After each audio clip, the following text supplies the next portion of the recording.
Africa, say it louder. Say it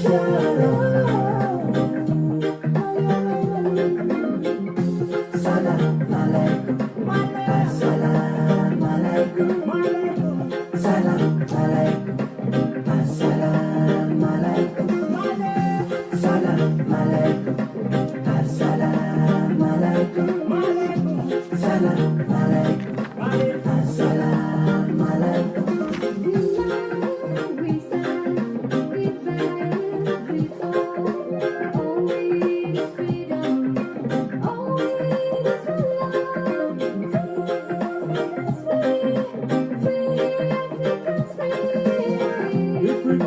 free from slavery, free from slavery, free as a man to slavery, free as a man to slavery, free as a man to slavery, free from slavery, free from slavery. Yeah.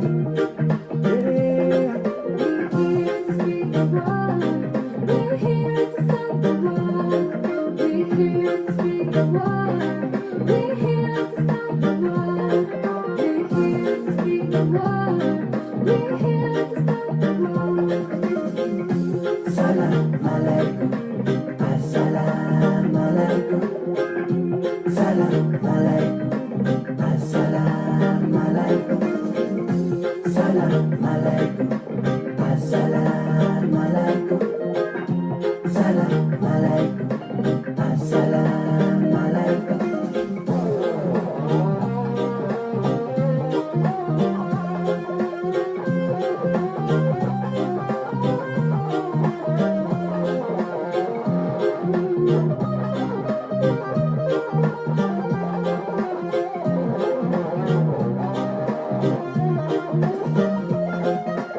Assalamu alaikum, African one.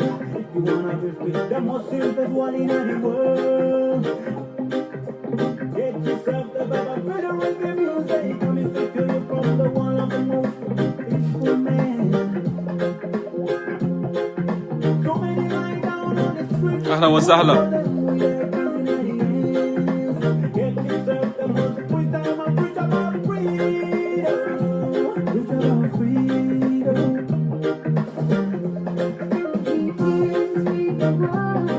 We're here to stop the war. We're here to speak the war. We're here to stop the war. We're here to speak the war. We're here to stop the war. Better look on the street as a lesson, youth. Stop violence as a lesson. You want to listen and be a man. The music we are doing is not a music for fun. We are preaching, hear it loud and clear. Hey, nice and day, no sleeping at all. Better preach, let the people hear. Better preach, let the blind feel. The sound of freedom and love. The sound of freedom and love. The sound of freedom and love. The sound. Africa. Good afternoon. Salam alaikum, Morocco. Salam alaikum, Libya. Salam alaikum, Tunisia. Salam alaikum, Nigeria. Salam alaikum, Niger. Salam alaikum, South Sudan. Salam alaikum, Sudan. Salam alaikum, South Africa. Salam alaikum, Africa wonder. Salam alaikum, Africa wonder. Salam alaikum, let's shoot out and be free. Salam alaikum, United we stand. Salam alaikum, Salam alaikum. Assalamu alaikum, dear brothers and sisters, concerned citizens of South Sudan. Hey nama kuntum. It is 9:25 p.m. in Juba, and it is 11:25 here in the west coast of the United States. Concerned citizen of South Sudan going live on May 25th in 2018 with the topic. Very, very important here. As you see there, South Sudan independent without justice, liberty, and prosperity. It is incomplete independent. It is incomplete independent because you know why I'm talking that way, why I'm saying this.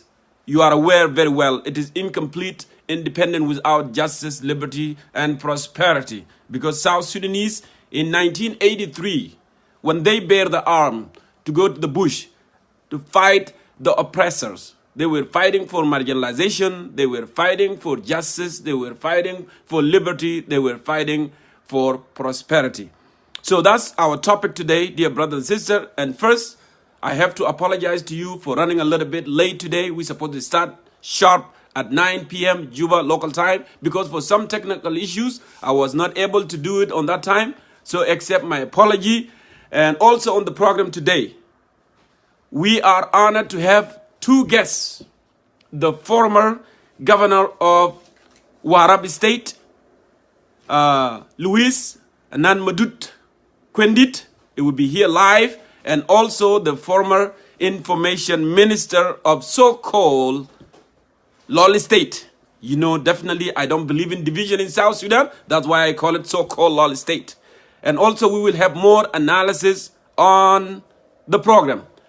But first and most, today, I would like to speak directly to generation of 70. Those people who were born in 70s, and those who were born in 80s, and those who were born in 90s. I made it clear in my previous videos, not 2 months ago, or maybe 6 months ago, that we need to remind ourselves, we need to remind our leaders what fight was all about. And it is necessarily to rise beyond our interests. Having said that, the neighboring countries, you got Uganda, Kenya, Ethiopia, and Sudan, of course. These countries, they will never leave South Sudan alone. And for many reasons that I mentioned before. First of all, when Yoweri Kagame Museveni gave an advice to President Kiir to cling to his gun, to hold on to the power, and train an army or militia alongside the army, he was not for his goodness. It was not because he loved South Sudanese. It was not because he cared about Salva Kiir Mayol. It was because Yoweri Kagame Museveni, actually, he had a fear.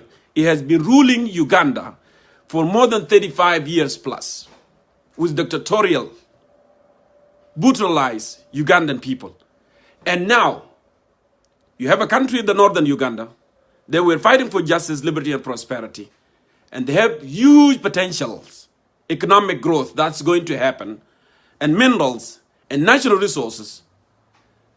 He was smart enough to advise President Kiir in his own way, because he's feared that if this country is stable in the northern side of his country, they are likely to influence those 43 million people. The 43 million people of Uganda will likely to be influenced by 12 million or 14 million of South Sudanese who are going to enjoy the fruit of their fight against the oppressor of the North for 21 years plus. If they have that justice, if they have democracy, if they have liberty, if they have the prosperity, they are likely to influence the nation of Uganda. And though Yoweri Kagame Museveni knew that in order to stop that right there, not to expand or not to grow, it was a brilliant and wise idea from him to protect himself, to remain in power in Uganda by advising President Kiir to stay in power, to be like him. What is different between you and me, brother? Because we've been here for 30 years plus. Now you can use that because you are coming from the very large ethnic group. Actually, you can suppress, you can oppress the South Sudanese people, and you can remain in the power. So that's point number one that I had made for a very long time, that Uganda is not interested for the prosperity of South Sudan. That's why you have seen the South Sudanese government, the regime of President Kiir, even to extend of banana and the wheat flour, and even simple thing, the fruit are being, imported from Uganda. And at the same time, we have a very fertile land that we can grow whatever we wanted to grow. That's the ideals. That's the ideal from President Yoweri Kagame Museveni, And President Kiir, because he lost the vision and he loved the power and he wanted to claim the power, he buy the ideas, okay? He buy the ideas, he stayed there. Coming to Kenya, the Republic of Kenya, Actually, you know that Kenya, they don't have a lot, they don't have a lot in economic. They depend on foreign aid, they depend on tourism, they depend on investors who are from UK or from, European. So they are likely to be threatened by the country that on this side, the northeast side of their country, the Republic of South Sudan, who has a potential economic, who has mineral, who has copper, who has oil, who has agriculture, and so forth. We have so many potential. So it is good idea to suppress them and keep them down there, not to be stable, because we have leaders that don't think beyond their interests. So we can use them actually against themselves and keep them the way they are. And that's why there is no peace is going to prevail in South Sudan unless South Sudanese, those whom I am called the millennium, those whom I'm called the generation of 70, the generation of 80s, the generation of 90s, they have to be awakenings and rise beyond their interest and say, hey, enough is enough. We have been used for so long. It is a time to put our differences and, and remove those who are dividing us, who are creating more division in our country so we can have peace and prosperity and just in our country. So Kenya doesn't want any development in South Sudan, doesn't want to see any peace in South Sudan.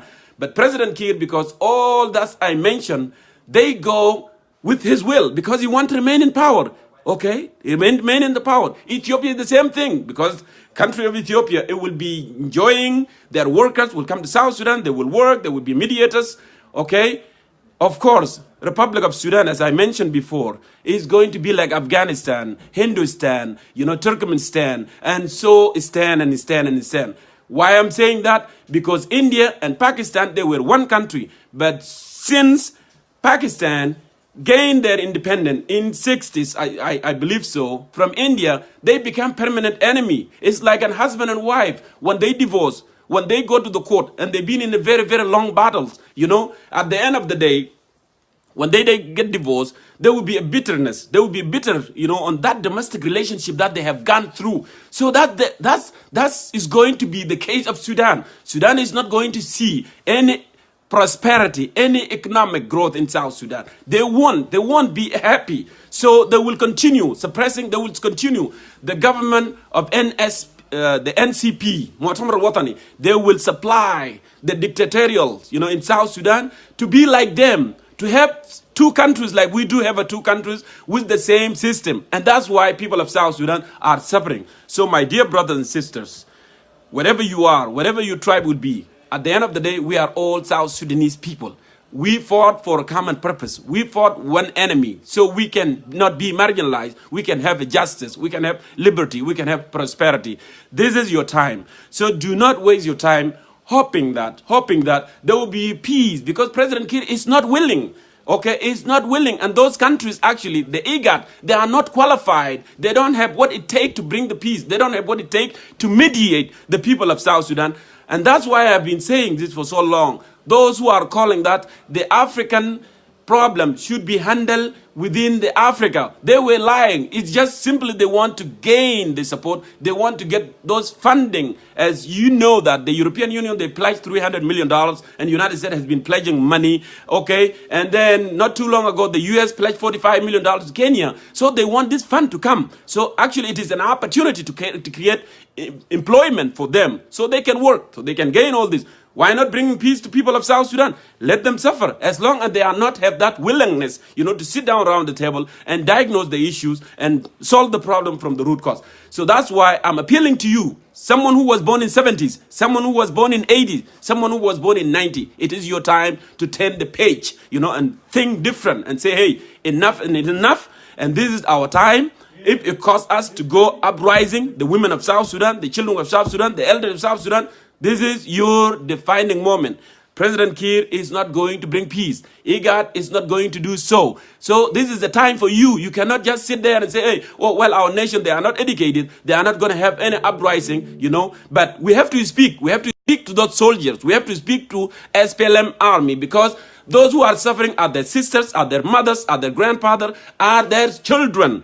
And you know what? You cannot defend someone who is not even paying you a reasonable salary, a salary that is not coming on time, a salary that will take 7 months and 8 months, and you are suffering and you are borrowing money and you cannot afford to live a life. So We lost. We cannot be that way. We cannot be that way. So, my dear brothers and sisters, this is our moment. Let's go ahead today. And let me go ahead and see here our guests. If they are available, I will bring them on board. And then you as well. I will be engaged on you during all this interview. Write your comment, whatever it is, and then I will give you an answer.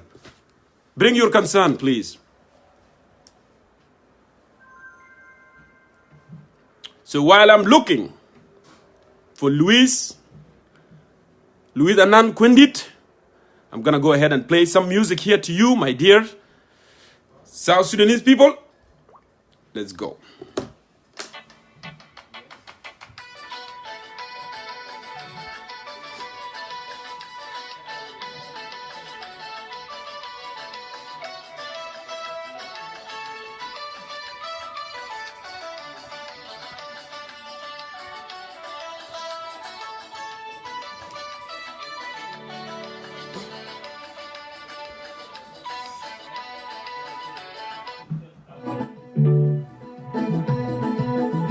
So,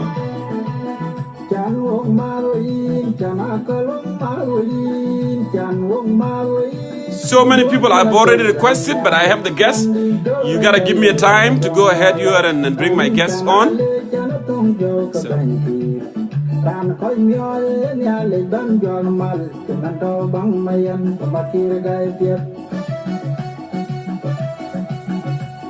Chan wong maroin, chan akolong maroin, kuduan cina kunjang nyali, chan di kera caya dong nale, anin chan ale chan dong jo kebanci, ran koi nyoy nyali dan jual mal, cuman to bang. So I'm looking for you, Mr. Luis Anand Madut Quindit. Please go ahead and request me so I can bring you live to start our interview. Go ahead and hit that green button, and then I'll bring you live.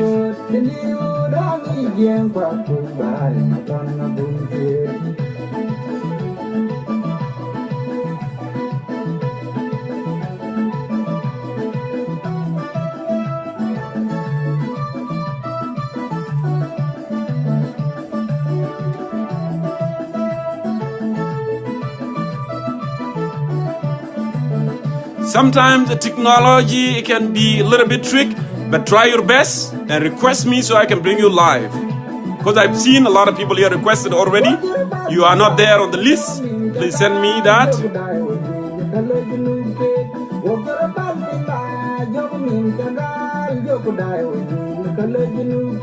But meanwhile, Monday, Dijon, as I wait for Anand Makwendit to appear. Oh, actually, all right. So Sunday Dijon, that's you, correct? That's Ustaz Luis. That is Ustaz Luis and I Madut Quindit. Oh, I got a little bit confused. Actually, I thought you were going to log in into your account, but it doesn't seem like you are there. But anyway, it's all good. You log in with the Sunday Dijon account. Can you just go ahead and put the camera down a little bit? I want to see your head, you know. Without camera down a bit. Yes. Correct.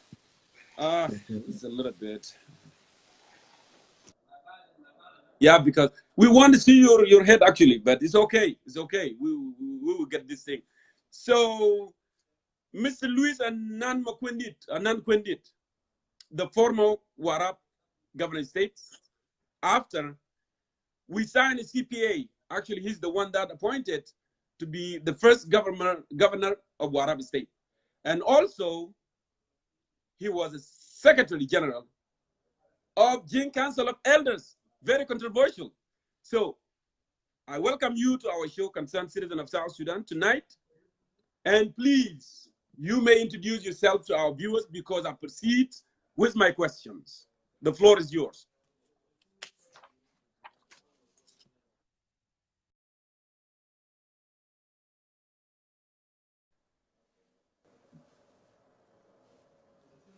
I apologize. It looked like there is a technical problem, but I'm going to try one more time, you know, and bring him on board here.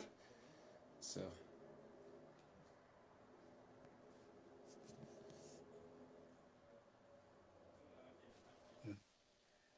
Okay, here we go.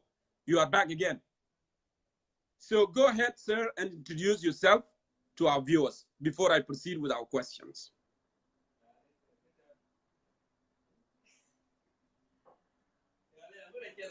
Do you hear me?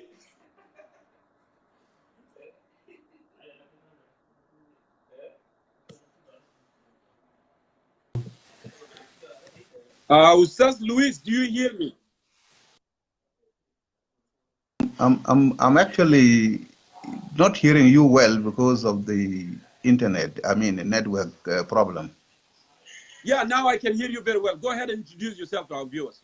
Okay, if you can hear me well, then thank you, Brother Jongkor Mayol. Dear viewers or listeners, this is me, Ustaz Luis Anai Madud Kwendi. A man, maybe many of you know, to introduce himself as former governor of Warab State. And I just left Juba last week as the National Advisor on Culture, Youth and Sports in the Ministry of Culture, Youth and Sports. I will tell all the other things you may want later about me, but I think majority of you know me as Ustaz Luis and I Madud Kwendi.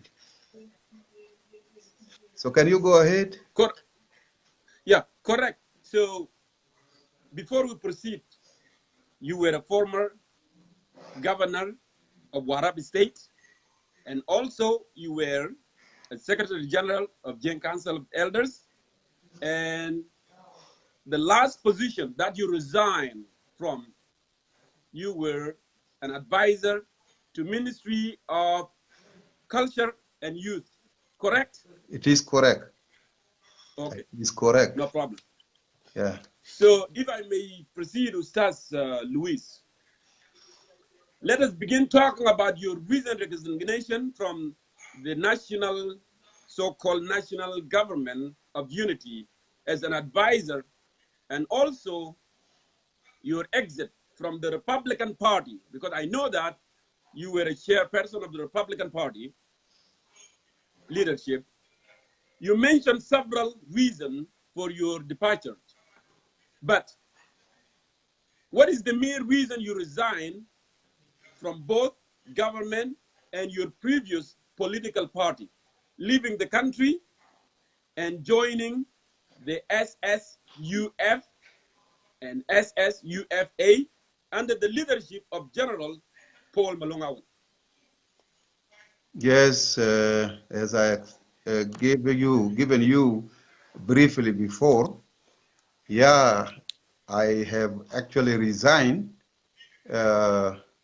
from my government position as ministerial advisor to the Ministry of Culture, Youth and Sports in the government of the Republic of South Sudan. I resigned for reasons I have stated in my resignation letter to President Kiir, President of the Republic, who appointed me in 2011 into that position. Because of all those things I've explained, I thought I was doing nothing productive.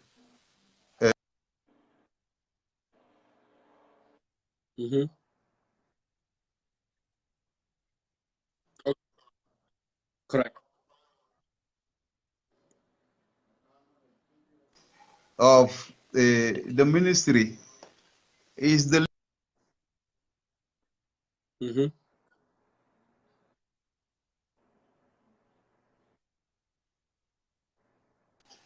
all the government institutions that are there. People are doing nothing.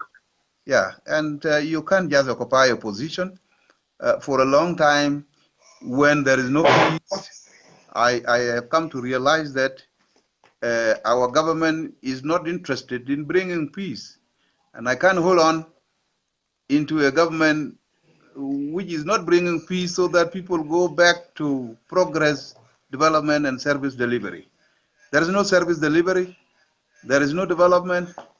There is no peace. There is no stability. And so what do I have to do there for years and years now? So I thought I should resign and go and do something which is fruitful to the people of South Sudan. Okay. Thank you for that question, for answering that question. Let me go ahead and proceed to my question number 2 here. In your press release letter dated May 19, 2018, not too long ago, and addressed to a member of your Republican Party, you stated that you underwent acute personal safety problems in Juba. Did you undergo a life-threatening experiences? And if so, who do you think was behind that? Personally, I left Juba under very serious emergency arrangements. My own person came under acute fear of being arrested. I realized from sources within the system that I was a target of night arrest because on the 15th of the day I left on the 16th of, and I left Juba on the 16th, but on the 15th in the night and on the 14th, 2 vehicles mounted with military people in uniform came and stationed themselves around the fence of my house in Gudele. And I was informed 2 weeks ago that you will be arrested, you will be kidnapped, you will be handled. And when the 2 cars came and stayed over the night and could not be able to enter into the fence because the gate was so concrete, I rose up with my family to stay awake until morning. And in the morning, I realized that if I continue to stay in such a situation, then it's likely that I could even be kidnapped while moving in a car, or they can break into the house another time. So I had to heed to the advice of my people within the security that it has been resolved not to issue a decree relieving me, after which I could be arrested. It was said that if I am dismissed by a decree, it will raise unnecessary awareness, and so it's better that I must be made to disappear. And it will be put into what is called in Juba something called unknown gunmen. Somebody would just disappear, and then it will be told to the public that this was a work of unknown gunmen. So I felt that that information that I will be mishandled without being given the honor of being relieved of my duties. Thereafter, I could be arrested. I was not to be given that honor. So I would be made to disappear from my house in the night. And so children will remain crying and their father is taken away by people not known in the night. I know some of my party members in the states are being arrested in the night, and then some of them are blindfolded and then driven away in the night to go and be intimidated, beaten, and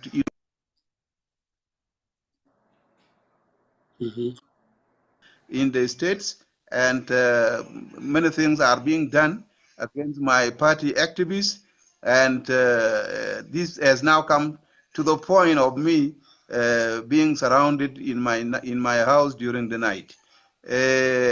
Of course, a news was blown into, a rumor was blown into the air 2 weeks ago that Nano Kwendit is staying in Juba while he has rebelled.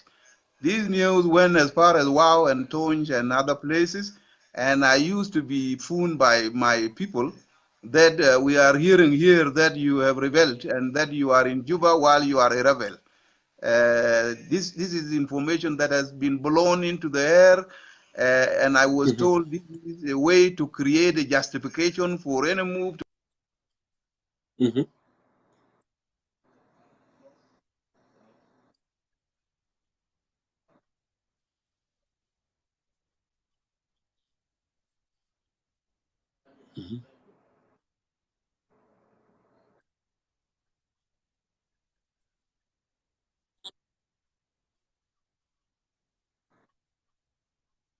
Relocate from Juba.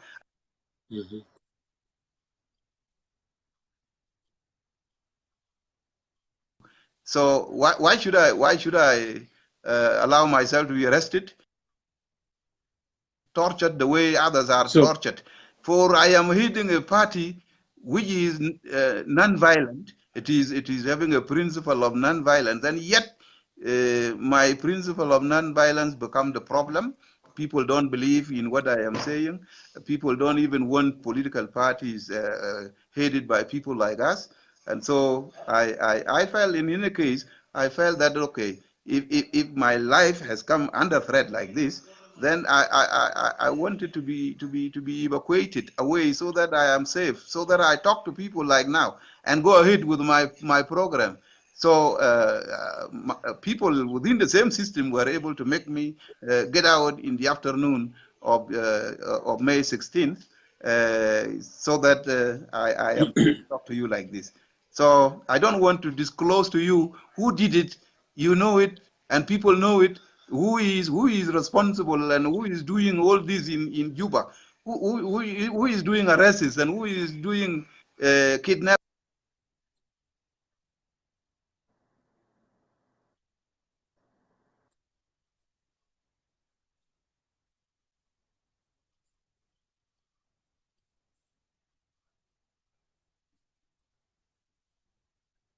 It, and people know it. Even you asking, who is that? Who is doing that? So let me say, I made it. I managed to escape.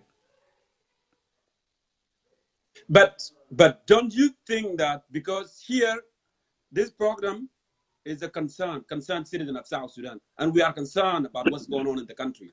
Don't you think that it is good to speak from your heart to the people of South Sudan who was doing this? Because we have been saying it loud and clear enough.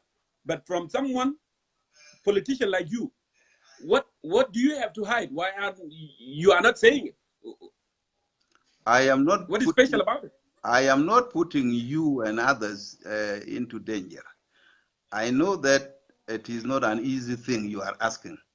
So please let me tell you that I have managed to escape, and I am alive now. And thank all those people who managed to help me out. That is enough. And I think.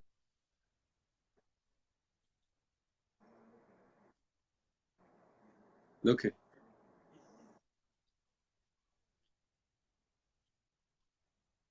Yeah, you're right.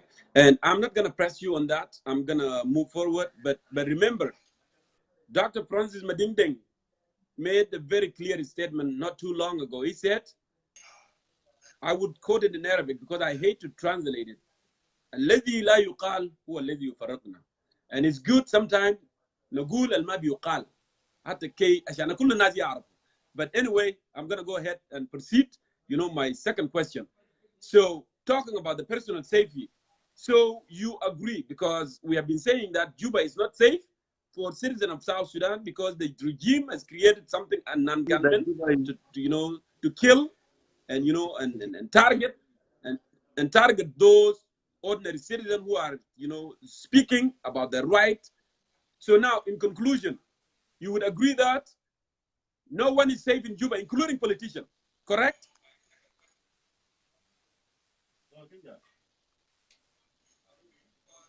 Including Politician.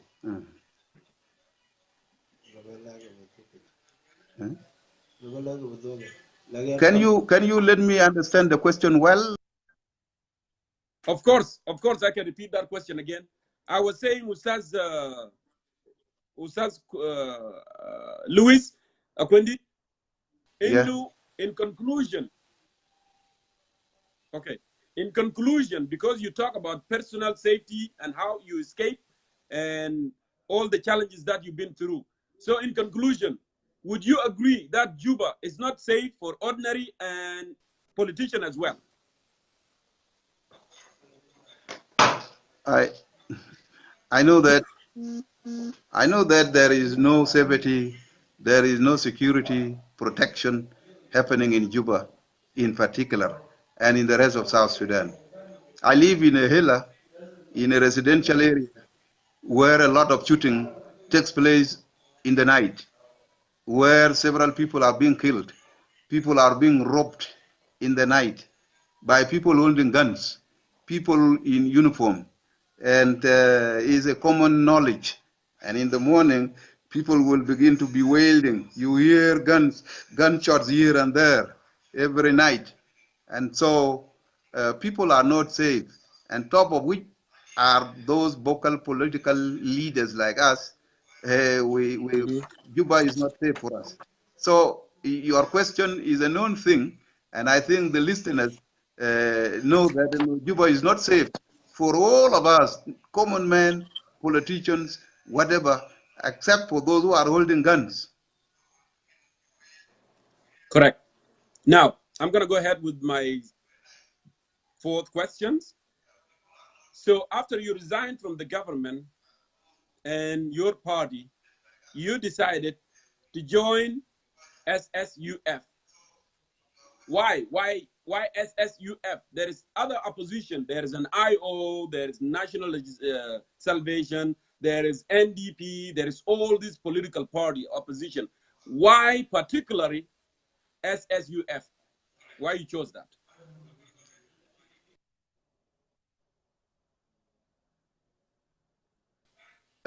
Movement.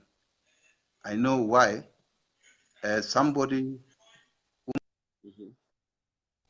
in anything, you have to begin somewhere, and then to where you are going to. South Sudan United Front is heading. This is who is one of my veterans. I know he is a nationalist right from the time when we were forming the SPLM, SPLA. And the way he has been made to leave Juba is, to me, not a good way. And I know the capacity Paul Malone have. You know, I come from Bahr el Ghazal. You know this. No. Correct. Veteran. And when I think we can complement each other. I have to look for what will change this situation in Juba.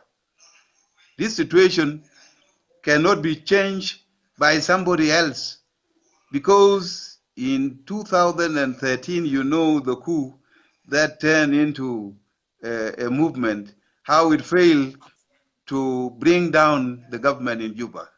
We all are aware about how Dr. Riek could not make it. We also know those who rebelled after him and formed their own military movements. And what happened? We know that unless it is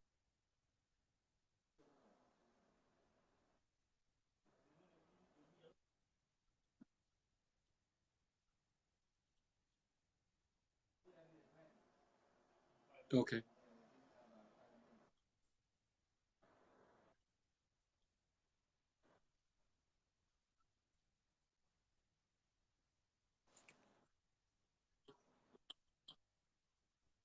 for I have 13 years since I was removed from governorship of Warab, I have never spoken against the government. I have been defending the government.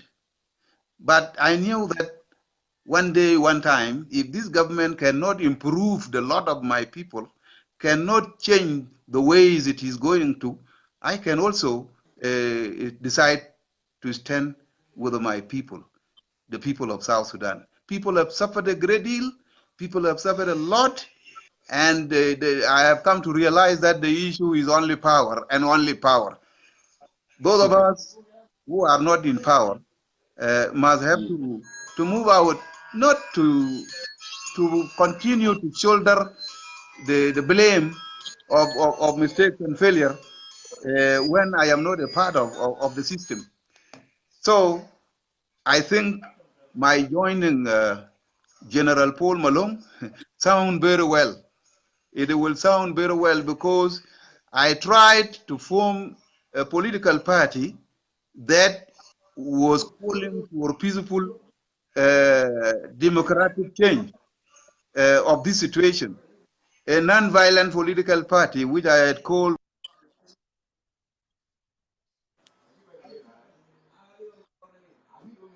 able to have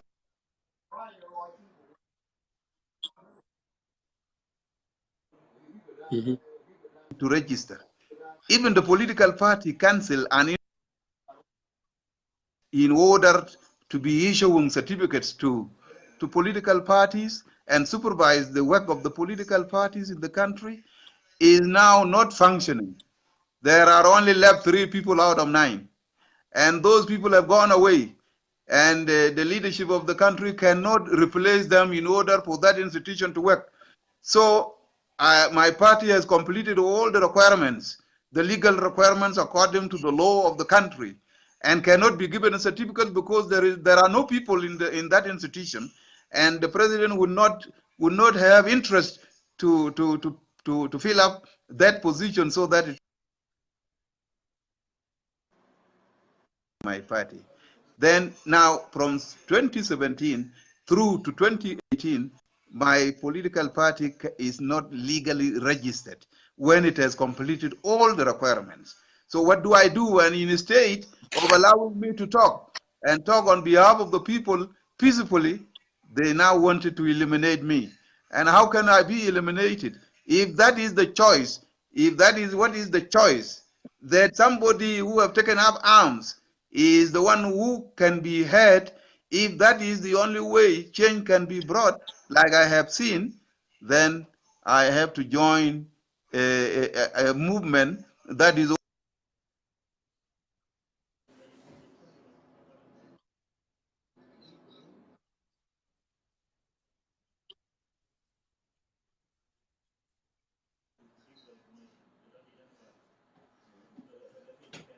Okay.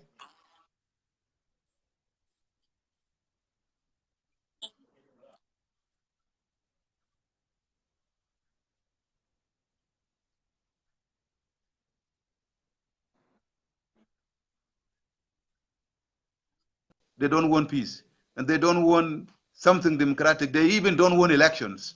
And those of us thought we will benefit from peace by going later to be candidates to contest in elections. But now that there are no elections possible, it is not, nobody expect anything to come anytime. Then what do you think you can do? So I have come to join a group that has organized for change in a military way.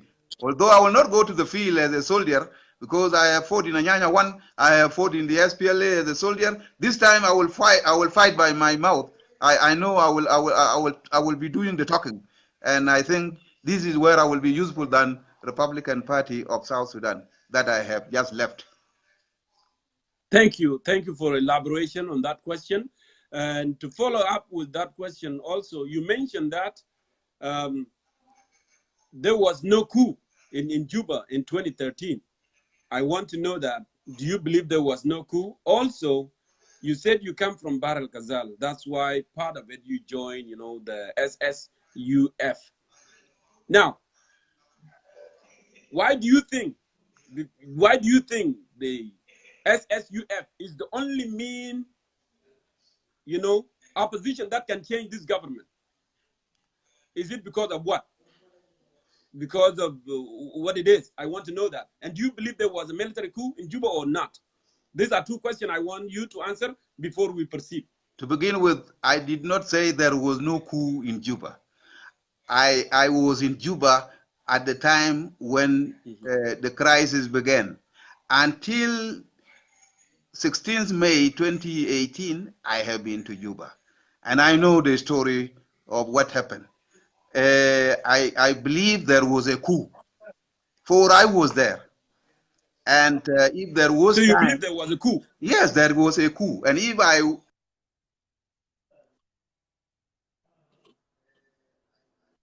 Go ahead. can believe me that there was a coup. But again, as politics goes, it has been denied. It is being denied that there was no coup. In any case, I believe there was a coup. As to your second question, I have already explained why I joined a movement led by General Paul Malone. Even if he is from Bahr el Ghazal, remember that he come from Awil. And you know that I know Correct. Awil. Awil in South Sudan is a population. Awil in South Sudan has contributed to the liberation struggle in such a way that all of us are aware.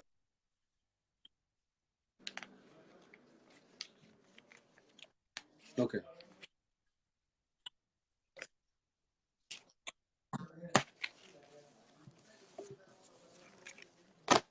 Go ahead.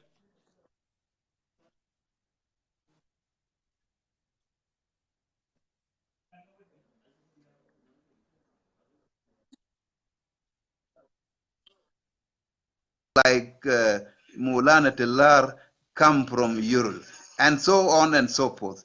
Please, something must be broken here. For people of South Sudan thought that the Dinka of Bahr el Ghazal are the ones who are keeping Salva Kiir in power. Dinka or Bahr el Ghazal are the ones eating and corrupting South Sudan.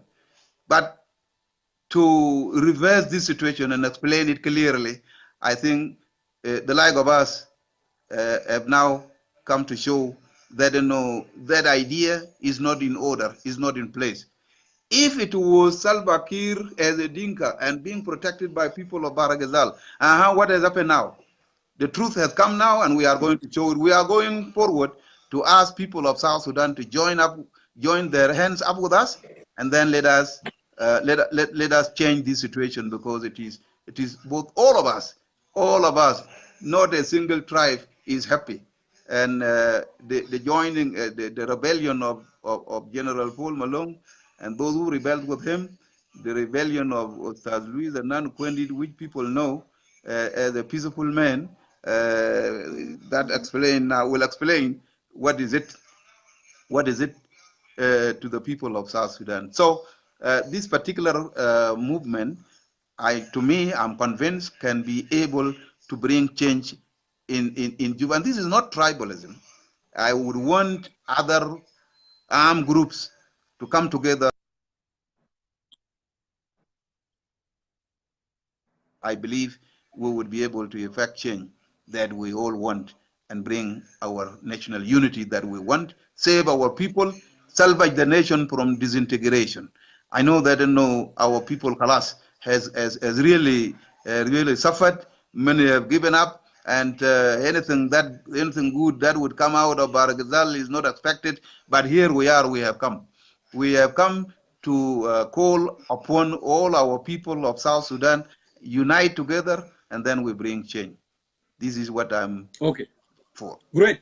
Speaking about the unity, so do you believe SSUF will call all the other opposition to unite and have one solid opposition against the government then?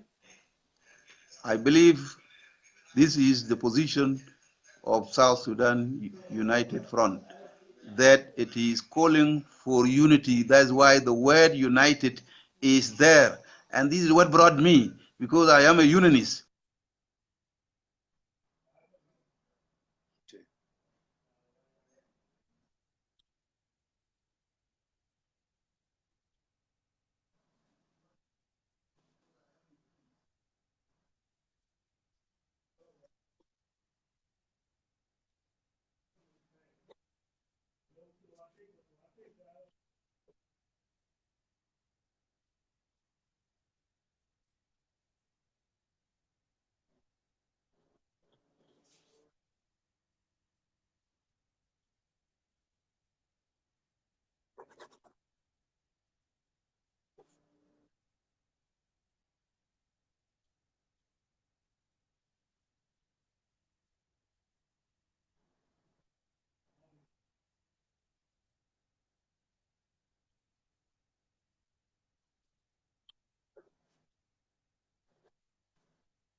I hope the network will cooperate, because it looked like we are having some issues, technical sometimes, echoing right down there.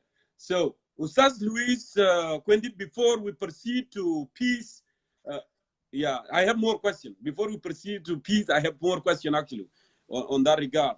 So, you and President Kiir come from very the same place, Warab, Toin. These are, the former Warab state. What do you know a lot about this guy? Because there is more division, even though in your home state, there is a fight between Aguak and Apuk. There is division all over the country. What are the genesis of all these problems? Being from that area and being from home state of the president. Well, all these, if you are finished with your question, all these crises within our society are a result of lack of leadership. Lack of leadership. I, for one, I have been the governor of Warab State from 2005 2006, and I know what divided our people of Agwak and Apuk plus Kwaj in Gorial areas. I know who is who and what is what. And I think history, I have written the book and the causes of that war and the role of the leadership in it.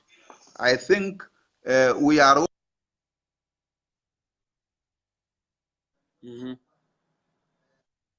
That war would not have claimed thousands of our people and destroyed what in Agwag and Apuk or in Warab, in Lake State, where you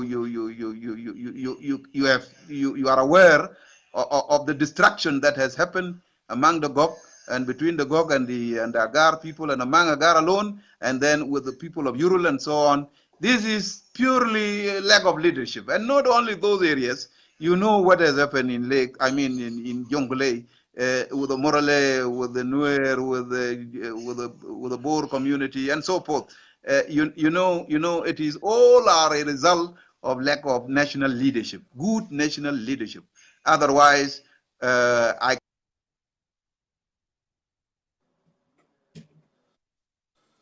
Okay.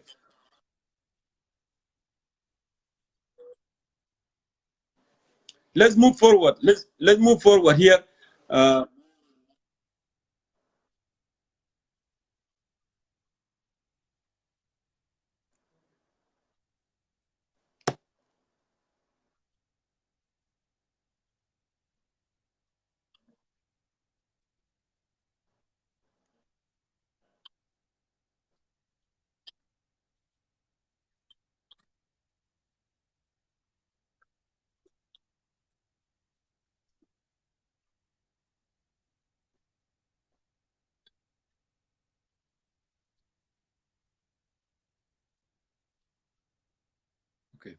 Okay. Thank you, Ustaz Luis. And then Makwendit, I have two more questions to go.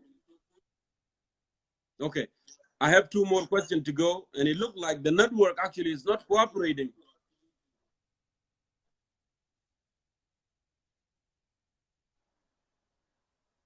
Okay. Sure. So it seemed like the network is not cooperating. A lot of people are not hearing you. A lot of people are not hearing you. Your picture keep cutting off. I know, the nature of the thing is not quite good. But before I let you go, I want to ask you the last two questions here. And these last two questions, the peace revitalization that took place, finished 2 days ago. SSUFA was not represented. What was the reason, your organization was not part of the revitalization peace process? Refer you to Sunday De John to explain to you about that question. Yeah, and I think you can do an interview with him, and he can explain what happened, why the SSUF stroke A was not accepted. But I think he can explain. He can explain. But okay, before I move to Dijon, what is your view on peace revitalization that took place in Addis Ababa? What do you think?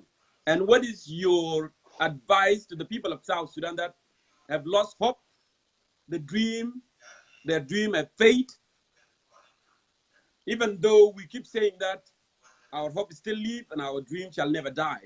What is your last message to them? My message to them is that if people were to agree all and forget about positions being distributed, and then unanimously tell IGAD and the Troika people that you better help us, the entire region, to help us, ask President Kiir to step aside.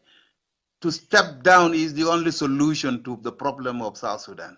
So that we begin anew. And I've written an article about this and it is sent to the IGAD, that distribution of positions, which it is concerned for all these years, will not bring peace.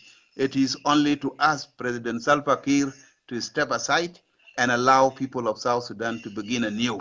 That is the only solution. That is the message I can give. I don't think that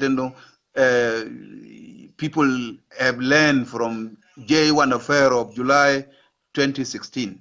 It is the same agreement. It is the same people who were brought to Juba, and I think we all know what happened in Juba the other time. So bringing all along the same people, tantamount to meaning that our regional leaders have something to do with their colleague, the leader who is ruling South Sudan, and not the people of South Sudan. If IGAD and the Troika were to be standing with the people of South Sudan, then they would have asked President Salva Kiir to step aside. He has even reached a level of constitutional monotony. He has become monotonous to the people of South Sudan. He don't any longer command respect that he had once had. He has lost his legacy. He has allowed himself to let his legacy be destroyed, and I think it will have no test again for people of South Sudan to have President Salva Kiir again continuing as president. No, if I were him, I would have just stepped aside, because it is too much. People have suffered, people have died. You know, how many millions of people that have gone to the neighboring countries running away for their lives? How many people have been killed through this security regime, which has been instituted even to look like being more than the army? Yani, these defense mechanisms, which have nothing, there is no service to the people, there's no development, you are clinging to power only because people are dying, and you are killing people, and then you think that you can remain there by force. No, he was not the only person who liberated South Sudan. Many people went Correct. there, many people Correct. died, and there is no point for someone to own South Sudan.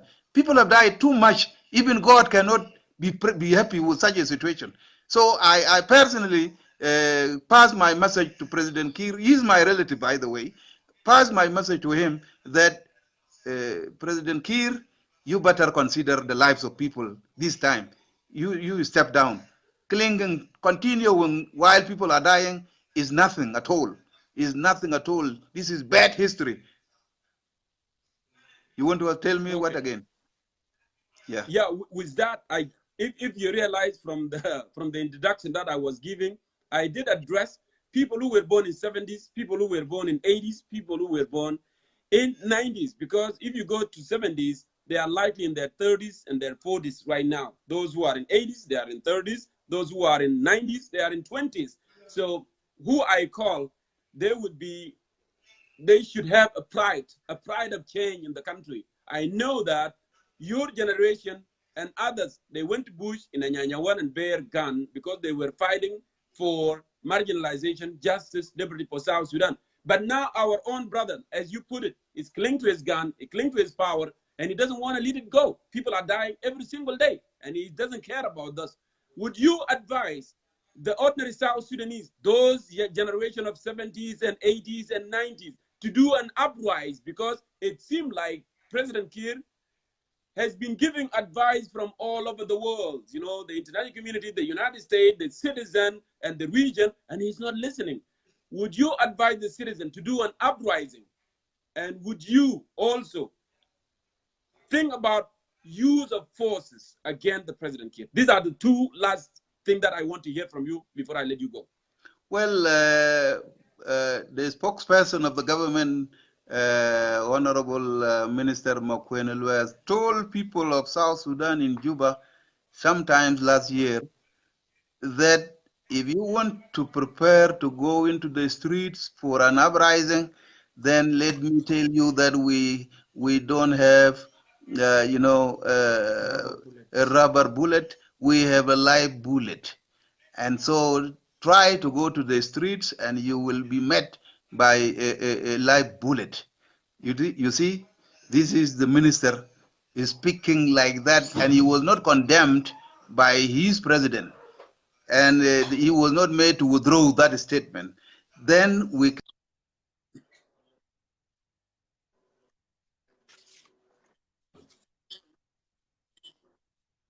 therefore, people of South Sudan know the nature of the SPLA. People of South Sudan know the kind of security we have. People of South Sudan has known that nationalism has died. People of South Sudan has come to know that there is dictatorship, military dictatorship. And if people organize to go to the streets, people will be shot down, like animals. People will just be shot down like animals. And so the public has been placed or pushed to complacency. People have to keep quiet and allow him to drive South Sudan into the river the way is not possible, because people know the nature of the army, the nature of the person, the nature of people that are so desperate that if you attempt to mobilize people to go to the streets, then you will expose our people to a very serious danger. Otherwise, we could have done that. We have the capability of mobilizing the people into the streets, from the universities to secondary schools to primary schools to workplaces. We would have mobilized them to go to the streets. But then we are aware that we will have done. But I know that Ustaz Anan Makwendi, I know that nothing come without expenses. We lost life. We lost millions of lives fighting with the North.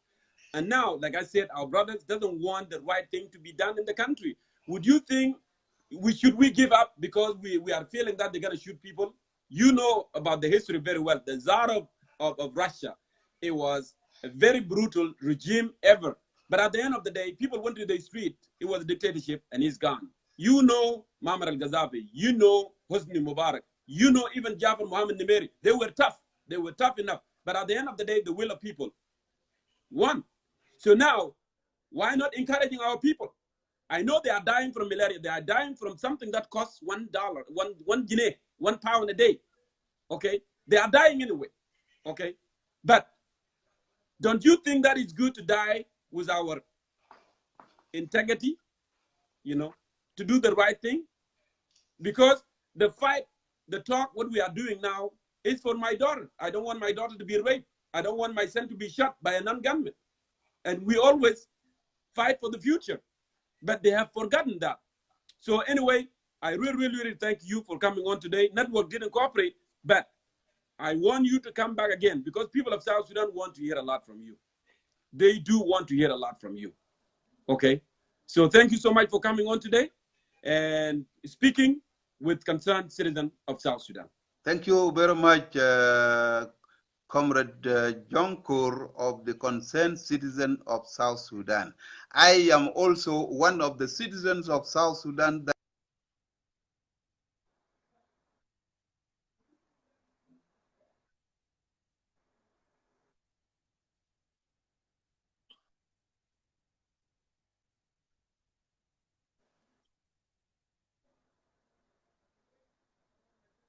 anytime, any moment you want me to continue with questions that you would want to ask from me for the benefit of the people of South Sudan. Thank you so much for giving me this opportunity for our people to know that Ustaz Luis and Nana Quendit, of all the people that were thought to be the most civilized teacher, has now accepted to go into a movement that is using violence as the means for change, because that is the only thing left of people of South Sudan. Yes. So thank you. We will Thank be you. together. We will be together. Thank you. Thank you. All right. You have a wonderful night. Okay. Thank you. Yes.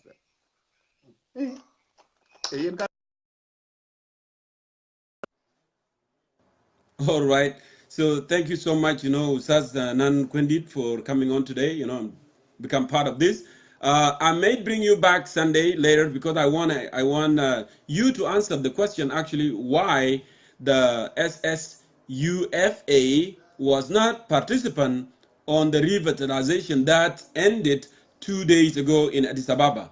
And so you may be on the show so you can answer some questions from our viewers and from myself. Now, I'm looking for my next guest, who is the former information minister of so-called Lol State, Ustaz Omar Isaac, Ustaz Omar Ishaq. If you are there, please, I want you to request so I can bring you here live.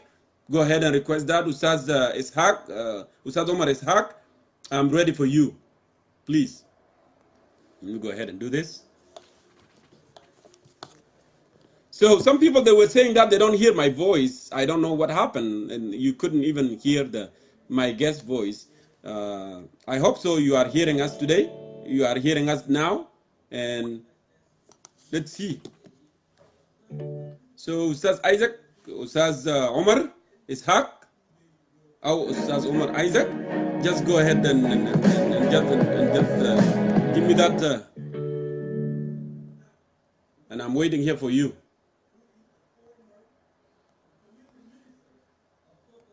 Ustaz Omar Ishaq of Lol State. Go ahead and request me, please.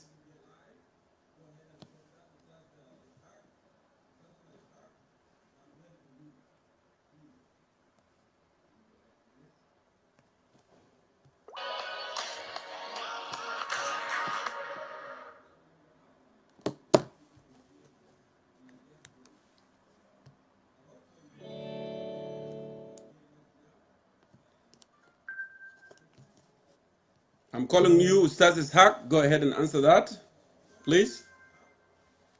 I hope this thing will work. While we are waiting for former Minister of Information of so-called Lol State, I play a little bit of music here. Please go ahead, Honorable Minister, and answer that. I'm calling you right now. I hope the network will cooperate so we can continue.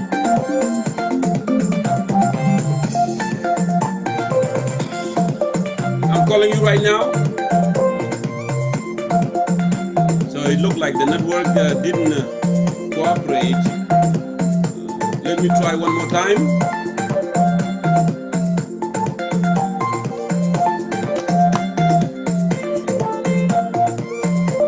Calling you right now. All right. مساء الخير. مساء النور. كيف يا أخونا جونكور؟ أهلا بك، أهلا وسهلا في كنسان سيرة نفسها السودان. اليوم نحن يعني نتشرف بحضورك اليوم. أستاذ عمر إسحاق، أنت وزير الإعلام السابق بولاية Lol State, which is I actually totally disagree. لأنه we are not supposed to have more division. المفروض ما يكون في تقسيم في الدولة، لأن at the end of the day تقسيم من غير financial support ما عنده أي جدوى. فأنا بقول لك يا أستاذ عمر إسحاق، introduce yourself to our viewers. أنا دايرك تعرف نفسك للمشاهدين بتاعنا عشان يقدر يعرف قبل ما نحن we proceed نتقدم لأسئلة بتاعنا إن شاء الله. أول حاجة شكرا أخونا جونكور، وشكرا لكل الحضور في هذا الملتقى. أنا عمر إسحاق محمد، وزير إعلام ولاية لول سابقا، وبعد بشكرك كثير لهذا اللقاء يعني. نعم.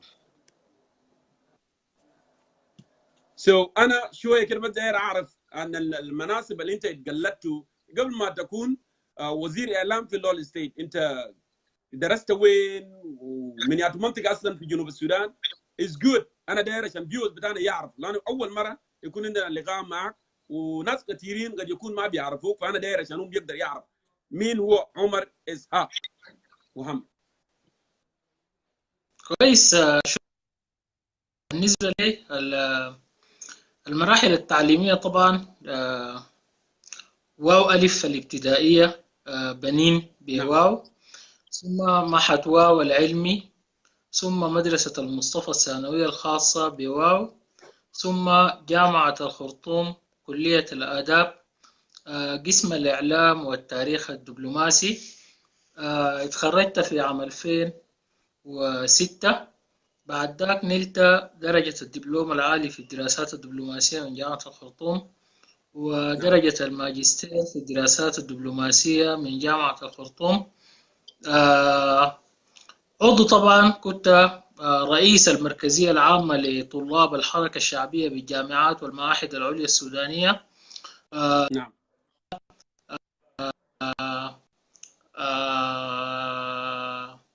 سكرتير في سكرتارية الإعلام بسكرتارية الحركة الشعبية غطاء الشمال. نعم. ثم عملت في جوبا بصحيفة الوطن، كاتب في صحيفة الوطن، ثم نائب رئيس تحرير صحيفة الوطن. بعد ذلك يمكن بعد تقسيم الولايات كلفت من قبل حاكم ولاية لول رزق زكريا حسن وزيرا للتربية بالولاية، ثم محافظا لشؤون الرئاسة بالولاية، ثم عمدة مدينة راية، ثم وزير الإعلام والشباب والثقافة حتى ما قدمت الاستقالة. شكرا جزيلا. نعم، شكرا جزيلا.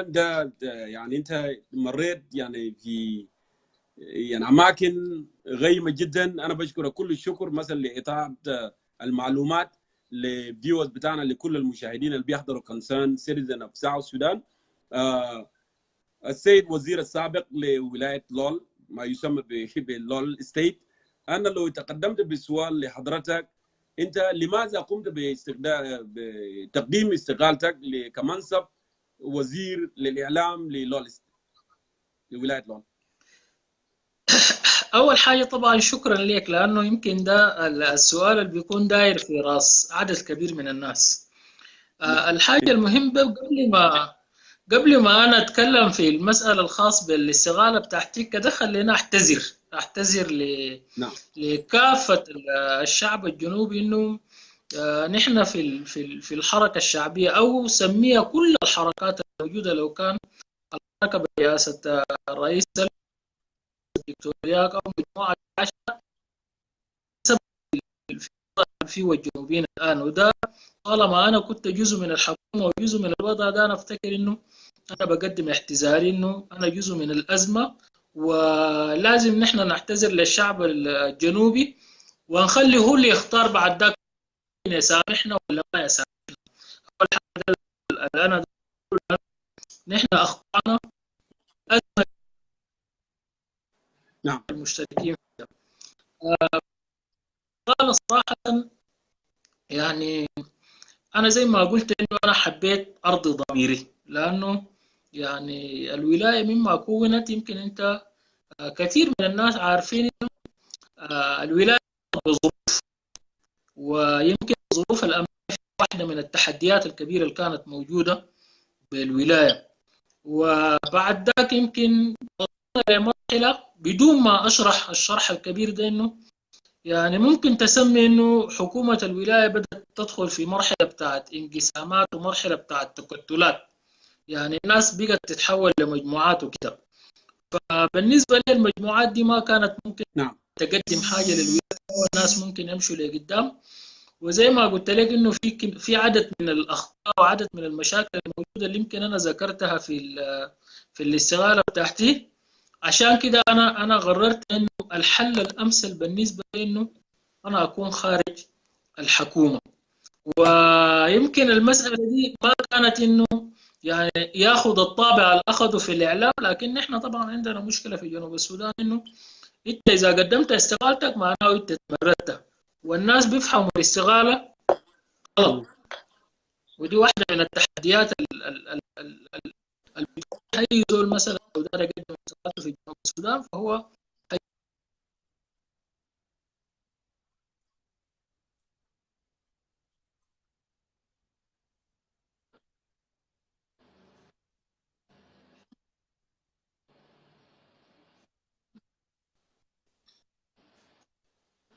معلش. poor internet.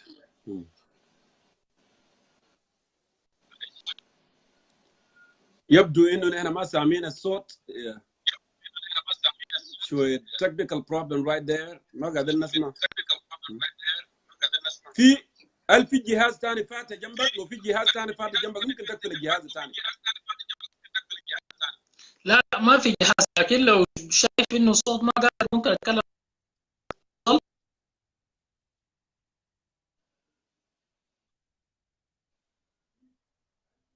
يا الصوت بس فيها شوية مشكلة. خلاص كده دقيقة نعمل ريفرش، خليك معي بس. اعمل ريكوست ثاني because we are not hearing his voice at all. You know. We have more question here. عمل ريكوست ثاني honorable minister عمر اسحاق، عمل ريكوست ثاني عشان نقدر نرجعك.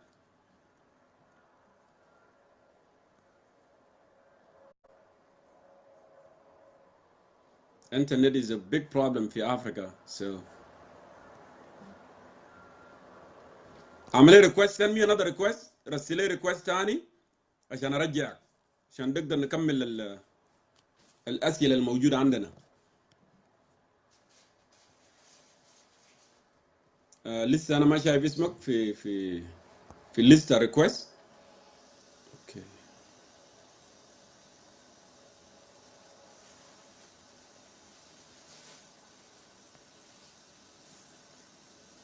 Okay, I'm calling you right now. أنا الآن اتصل بك. Go ahead and answer that. أستاذ عمر إسحاق، أتمنى إنه ندوق يعمل كوبريت، يكون في تعاون بالنسبة للإنترنت عشان نقدر نكمل الانترفيو بتاعنا إن شاء الله.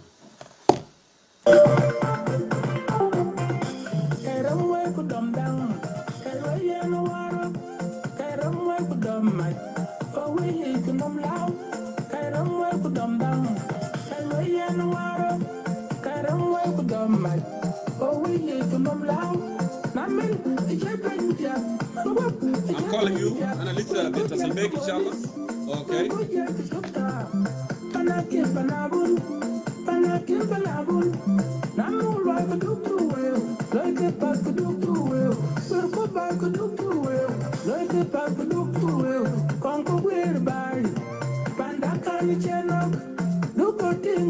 I hope it will work fine. Look like network connection is a problem right there.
apologize, Ajama. I'm calling.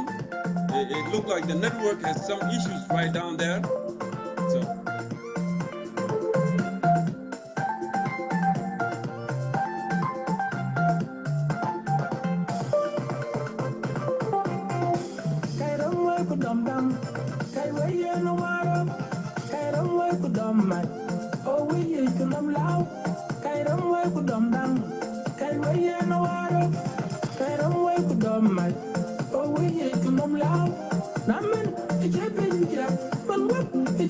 Yeah, it looks like it's not cooperating. I've been trying so hard, but actually it's not going through.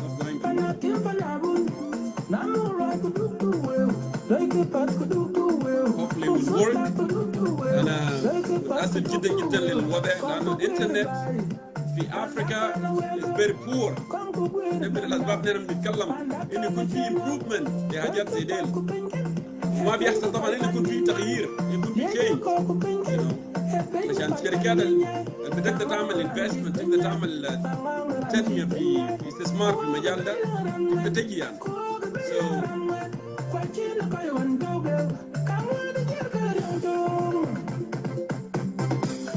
So معلش وزير عمر إسحاق ممكن أنا بحاول مرة ثانية بعد شوية. So بس أعمل refresh للتلفون بتاعك and then I will call you back again. So as long as we are still here.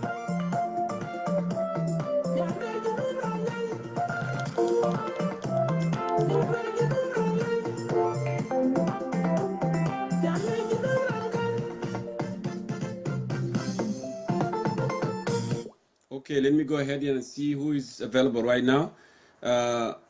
السيد الوزير عمر إسحاق أنا برجعك إن شاء الله لما النتورك يعمل cooperate ويقدر يشتغل. Meanwhile, let me go ahead here and call those who are available to speak at the moment. It look like it's not giving us an opportunity to give at this critical time. So, been given. Okay, it look like اشتغل. معلش هنا عملنا محاولة جبار جدا جدا. والله زي ما انت قلت طبعا افريقيا فيها مشكله، نحن هو بنمر بمشكله حتى في الانترنت.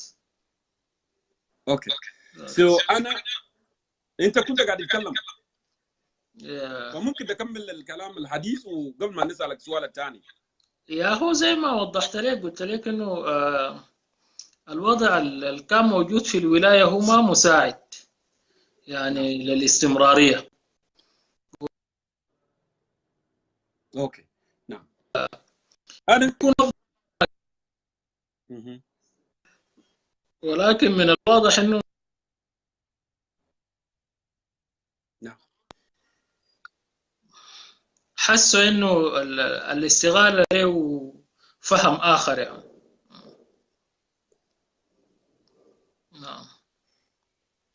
نعم هسه يا استاذ عمر اسحاق، انت زي ما انت قلت قبل لما واحد يقدم استقالته اللي بيدور في احزان الناس بيقولوا طبعا الزول طبعا بقى متمرد بقى ريبل ده الكلام اللي بيحصل. هل انت شخصيا اخترت اي اتجاه الان انت عايز تكون مع مين؟ لان there is so many opposition in the country. في IO، في الناس، SSPM، في SSUF and many more. So هل لديك اتجاه الان انت داير تنضم لاتجاه معين ولا انت بتعمل في شنو الان؟ هو السؤال انا ما افتكر انه يعني ما حيكون عندي اجابه لهذا السؤال، لانه اصلا يعني انت بتسال زول لما نحدد الحاجه او في شيء، ولكن انا حتى الان ما زلت موجود. اذا في حاجه اكيد انتوا حتسمعون في الاعلام يعني. بما انا اصلا قدمت استقالتي، لو انا اتخذت اي قرار تاني بيكون القرار ده واضح ومعروف. فانا ما اعرف انه الناس دائما لما الزول يقدم استقالته طوالي بتكون في حسابات. فاذا بقى في بنفس الفهم انا بقول انه الزول المنتظر عليه انه ينتظر بعد ذاك يشوف اذا انا قررت انضم لاي اتجاه انا حاعمل بيان رسمي واعلن يعني. فدي الحاجه اللي افتكر انه اي زول دار يعرفه ممكن يعرفه بنفس الفهم ده. بمعنى هو الان ما ينضم اي اتجاه، هو ما متمرد بالواضح اللي نازل بيساله. هل هو متمرد؟ هو ما متمرد الان، فهو قاعد لا، هو اي كشخص زول في عادي الجنوب قدم الان. استقالته ده متمرد. انا داير اقول لك حاجه، يعني اي زول في الجنوب قدم استقالته ده متمرد. ده الفهم السائر يعني.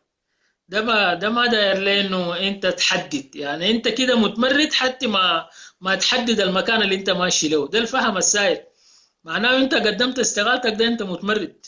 ده الشيء الموجود. نعم. انا في نفس الاطار بتاع السؤال، لو انت عندك يعني فرص بتاع اختيار، فيوم ما تختار من الاورجنايزيشن الموجوده كده ده. كرر السؤال، كرر سؤالك. انا قلت الان انت ما عندك اي اتجاه، لكن انت لو الزمن المناسب جاء مثلا تختار في اي اتجاه، انت هتختار يا نوع من الاورجنايزيشن الموجوده في الساحه السياسيه في جنوب السودان. اول حاجه انا داير اقول لك، ما هو الخيار السياسي وخيار التمرد نعم. ده خيار شخصي، ما خيار جماعي. فانا لما اكون داير نعم. اختار، معناه انا بكون عملت قراياتي، انا بختار وبعد ذاك الناس ممكن يعرفوا. لكن ده ما حاجه انت بتذيعه للناس انه انا داير اختار كده او داير اعمل كده. انت لو زول سياسي انت بتعمل قراياتك، لما تعمل القرايات بعد ذاك انت بتحدد انه انت مفروض تعمل شنو او تبقى شنو او تختار شنو وفق القرايات الموجود حواليك. هذا اول حاجه عندك. نعم. اوكي. استاذ عمر اسحاق، انا داير ارجع شويه في ادعاء بيقول، او في مقال انت كتبته في اثناء انت كنت وزير للتربيه. اوكي. في مقال انت نعم. كتبته وانت قلت يا اخي في تقسيم بتاع 28 ستيت، انت طبعا انت كنت شويه كده متحفظ عندك، ما داير انه تقسيم يحصل. فالمقال ده كان بيقول انه الدنكا ملوال where I come from, by the way انا من يملل you know. دنكا ملوال هم الرعاة. اما الفراتير الموجوده من يولو وفرقي وندوغو you know جماعتنا الموجوده هناك ده كله، فهم زراعيين. فانت كنت عندك اكيد. objection، انت بتقول يا الكلام ده ما بيكون كويس عشان هم يقدروا يتعايشوا مع بعض. انا سؤالي هسه من خلال يعني مثلا انت بقيت وزير تربيه وانت بقيت وزير اعلام، تقييمك لشنو؟ هل مثلا الفراتيل والدين ملوال الان بعد ما انت قعدت واشتغلت تمام، انت بتشوف هل الناس دي بيقدروا يعيشوا مع بعض؟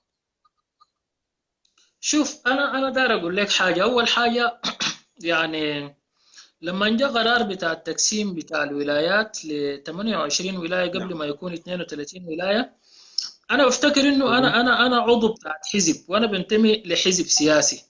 انا قلت انا نعم. مع قرار الرئيس ولكن بتحفظ.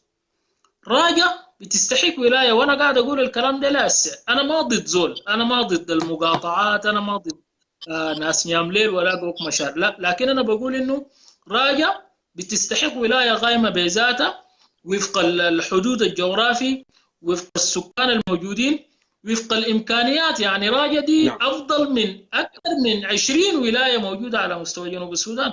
انا بتكلم عن استحقاقيه مواطني راجا واهل راجا لولايه. دي في النقطه الاولى منذ قرار تقسيم الولايات. لكن انا قلت انه انا كادر بتاع تنظيم سياسي، انا مع قرار الرئيس، ولكن بنقول انه راجا بتستحق. والحاكم مشكورا نحن خطنا خطوات على اساس انه نحقق مساله انه راجا يدوها ولايه قائمه بذاتها، ولكن بقت في تاثرات وحصل انه راجا ما اخذت ولايه. ده جانب. الأجانب الدار أكدوا. أنا صح اتكلمت، أنا قلت يا أخي راجا ما يتلمم أي منطقة، إما راجا يدوها ولاية قائمة بذاتها أو يرجعوها كمقاطعة تكون تابعة لواو أو ترجع لمكانها، لكن ما يضموها في أي جهة.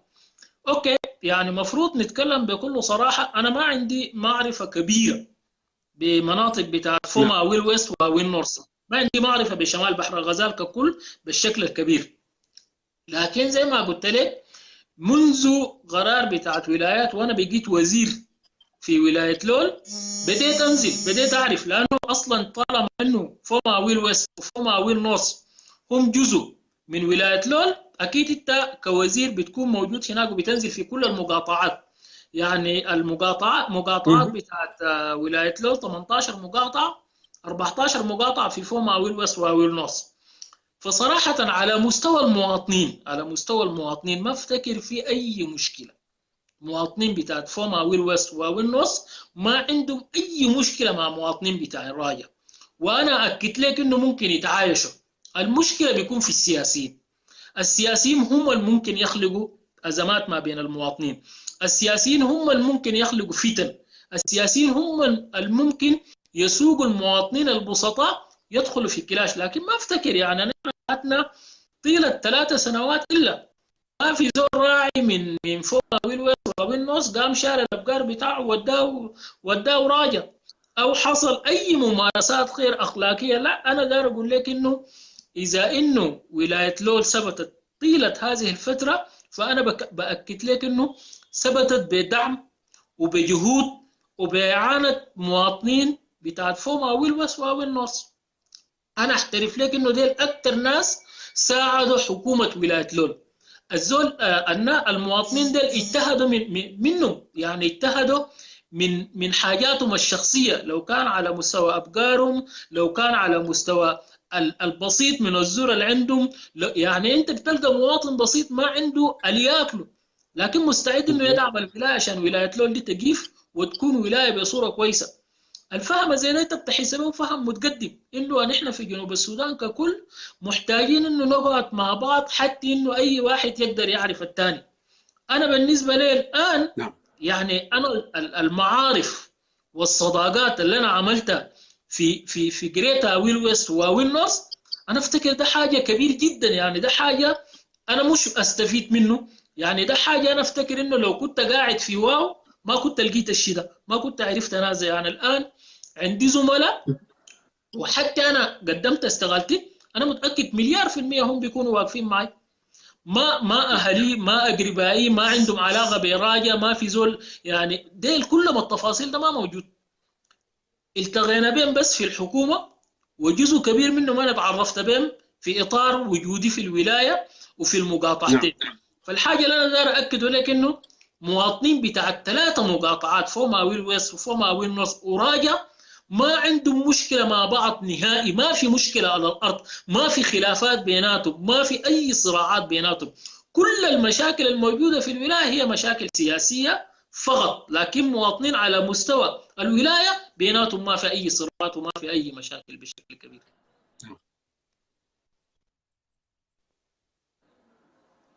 تفضل. كلام جميل، كلام جميل استاذ عمر. لانه انا فعلا انا كنت مستغرب يعني قبل سنه الماضيه ولا قبل سنه، وكنت علي تميم فرتاك يتكلم في راديو تمازج قال يا اخي نحن ما بنقدر نتعايش مع ناس ديل. انا استغربت لانه انت لو مشيت في مناطق بتاع اول ويز، انت مشيت نملال وانت ماشي اول ذا واي لاتجاهات تراجع، في تداخل يعني في تزاوج. انا عندي جريت انكل ومزوج من يولو. فحتى الان يعني في سؤال كده انا دايرك مثلا تشرحه للناس بتاعنا. sometimes الناس في مناطق ثانيه في جنوب السودان بيفهموا انه مثلا بحر غزال دي هي دينكا، يعني they don't know انه مثلا بحر غزال فيه اكثر زاد من 17 قبيله فانا دايرك توري للناس زي انه مثلا يعني الاثنيات الموجوده في مناطق دي في راجا وفي مناطق دي كلها عشان الناس يقدر يفهموا اكزاكتلي. وانت منحدر من ياتو حته. ده سؤال يعني عام لكل زول عشان الناس يقدر يعرف. اوكي، اول حاجه انا داير اقول لك انه يعني بحر الغزال فيه دينكا وفيه لوا اللي هو جور، ويمكن اللوا مجموعات كبيره، فيه جور وفيه مجموعات بتاعت شاد. بعد ذاك فيه مجموعات بتاعت فراتيت. الفراتيت يمكن هم حوالي 26 قبيله، 17 منهم موجوده في راجع من مجموعه بتاعت فراتيت.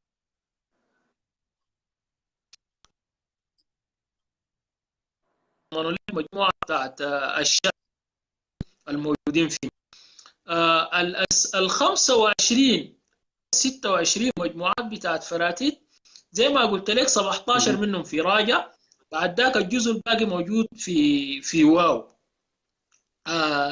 يمكن اذا جيت تنظر انه بتلقى تلت او نصف سكان او التنوع اللي بنتكلم عنه في جنوب السودان هي موجودة في مناطق بتاعت بحر الغزال، اللي هو مناطق بتاعت غرب بحر الغزال في 10 ولايات وشمال بحر الغزال والمناطق ده، لأنه مناطق برضه بيجي لما تيجي تمسك على مستوى بتاعت البحيرات بتلقى برضه في دينكا وفي البونغو، مجموعات بتاعت Yes. البونغو. فدي مجموعات، يعني المجموعات السكانية الموجودة في المناطق دي بتشكل حقيقة في بحر الغزالي، بتشكل بوتقة بتاعت وحدة حقيقية ممكن نحن نعكس عنه نموذج حقيقي لوحدة شعب جنوب السودان، أو ممكن نعكس عنه للعالم إنه جنوب السودان فيه قوميات وفيه تنوع حقيقي. لكن هذا التنوع يعني بيحتاج لأنه الناس يتعاملوا معه بحقيقة الواقع بشكل صحيح، نعم. لأنه الآن في ناس عندهم فهم إنه الفراتيت يعني في بحر الغزال زي ما مفروض يكونوا موجودين، أو يعني ما وجودهم بحسابات كده وكأنهم هم ما موجودين. المسألة الثانية أنت ذكرتني لشيء مهم جدا، وأنا بقول الحاجة ده بصراحة. يمكن في عهد وزير التربية اسمه آدم قرن في نفس ولايتنا ولاية لول، عملوا خارطة للتربية والتعليم. أنا ما عارف كان فهموا شنو، لكن في الخارطة، وأنت لو سألت أي زول الخارطة بتاعت ولاية لول للتربية والتعليم حتجي تلقى فوما وين ويست ووين نورث وراجة دي شالوها برا. فدي من الحاجات اللي انت ما بتعرف انه يعني وزير كامل لما يقوم بحاجه زي ده بيكون فهمه شنو. الحاجه الدار اقول لك انه في تخوف من مواطنين في كثير من المناطق. انا ما بقول انه نعم. التخوف ده احمله لقبيله، لا، لكن لازم نحن نعترف انه سبب التخوف ده سبب الرئيسي هم قيادات الحركه الشعبيه وكومندرات الحركه الشعبيه في الجيش. لما الناس وقعوا اتفاقيه السلام، الممارسات اللي حصلت كنموذج جوبا فقط من نهب بيوت ناس ونهب أراضي ناس وسرقة، السلوك ده انت ما بيتحمله، لأنه الحركة فيه كافة قبائل جنوب السودان. انت ما بيتحمله لقبيلة نعم. بعينها، لكن بيتحمله لأفراد ولأشخاص، أو بيتحمله بمسميات، مثلا قيادات بتاعت جيش، قيادات سياسية من الحركة انت بتسميهم كده. ده خلق تخوف من مواطنين في كثير من المناطق في جنوب السودان. بعد ذاك بقى في احساس الخوف انه والله يا اخي انا لو ضموني مع الدينكا في اي منطقه نسبه لانه عددهم كبير بيحصل هيمنه، بيحصل تخوف، بيحصل كده بيحصل كده بيحصل كده. الحاجه ده بيتقال من انسان بسيط جدا. انا افتكر الناس السياسيين والناس الواعيين والناس المتعلمين هم المفروض يغيروا نظره الانسان البسيط تجاه الشيء ده. هل هو حقيقي؟ هل هو شيء مؤكد؟ هل في مفهوم الهيمنة؟ هل في مفهوم حب السلطة؟ الحاجة ده سؤال أنا بطرحه، إنه نحن المفروض نجاوب على الحاجة ده. الإنسان البسيط بس بنظر له كده، وده الحاجة اللي خلى إنه المواطن في راية إلى يومنا هذا يرفض حاجة اسمه ولاية لول.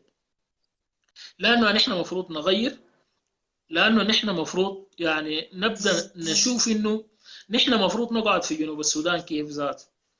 مفهوم الأغلبية نعم. ومفهوم الأقلية، الحاجات اللي نحن نديره بها تفهم ونقدر نحله بها تفهم. فدي حاجات خلقت كثير من المشاكل. بس المشكلة إنه الحكومة ما عندها زمن، ما عندها زمن إنها تنزل المواطن الإحساس ده. مثلا أنا أديك نماذج لحاجات في ولاية لول في راجع.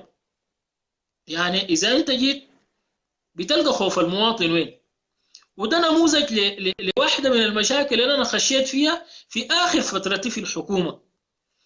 وزير الحكم المحلي أني قام بتوزيع للضباط الإداريين المفروض يعني يكونوا على مستوى كافة مقاطعات الولاية، لأنه الضباط الإداريين التوزيع بتاعهم بيكون توزيع محافظات فوق مراجع فيها 5 محافظات. لما نجي نلقى وزير الحكم المحلي يقوم بتوزيع كل المحافظات بتاعت راجة، مدير التنفيذي نائب مدير التنفيذي 4 ولا 5 من الضباط التنفيذيين أو الضباط الإداريين كلهم من فوق ماويل بس واويل نص ده في راجة مقاطعة راجة.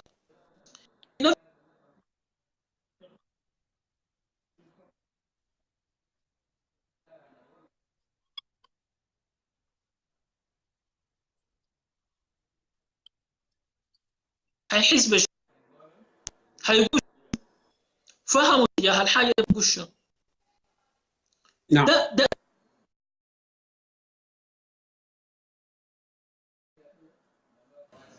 Oh, it looked like the internet did not cooperate again, and I'm sorry, it kicked you out, but I'm gonna try to bring you back. نجيبك عشان تكمل الطاقة بتاعك لأن أنت كنت قاعد تتكلم.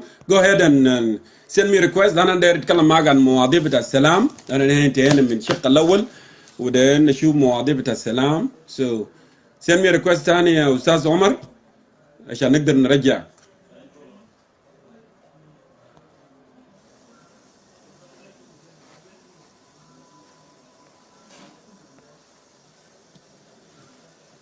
So it's loading now. Hopefully it will work.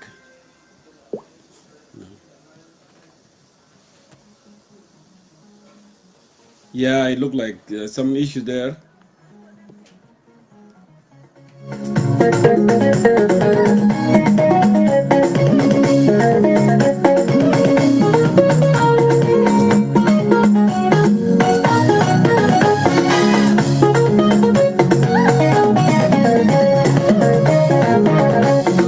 Well, the internet is not cooperating at all.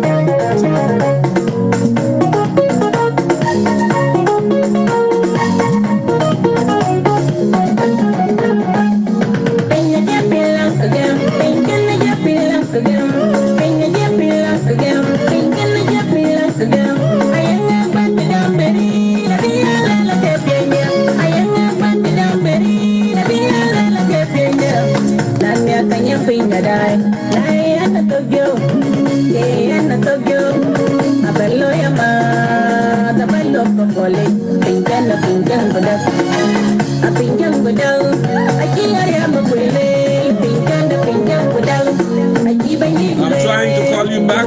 Ustaz Omar is back. أتمنى إنه الإنترنت يقدر يتعاون عشان تكمل الكلام بتاعك.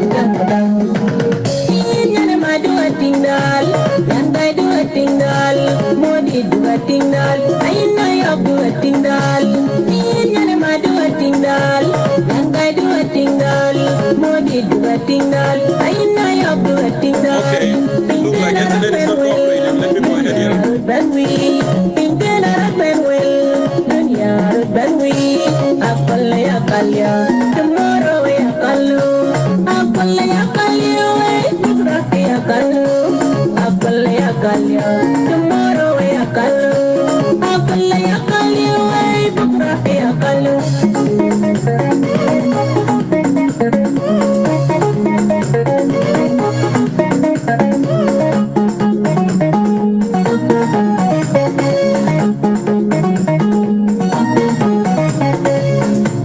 Okay, guys, go ahead and send me your request now. I saw that. Mayol, go ahead and send me your request as well. Now it looks like Ustaz Omar في مشكلة في internet. So go ahead, send me your request now, guys, so I can bring you on.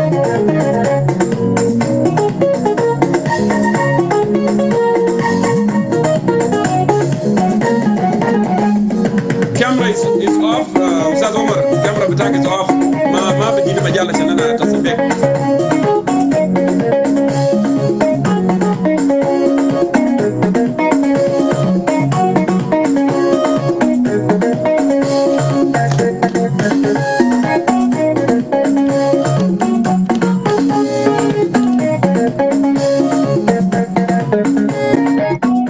Okay.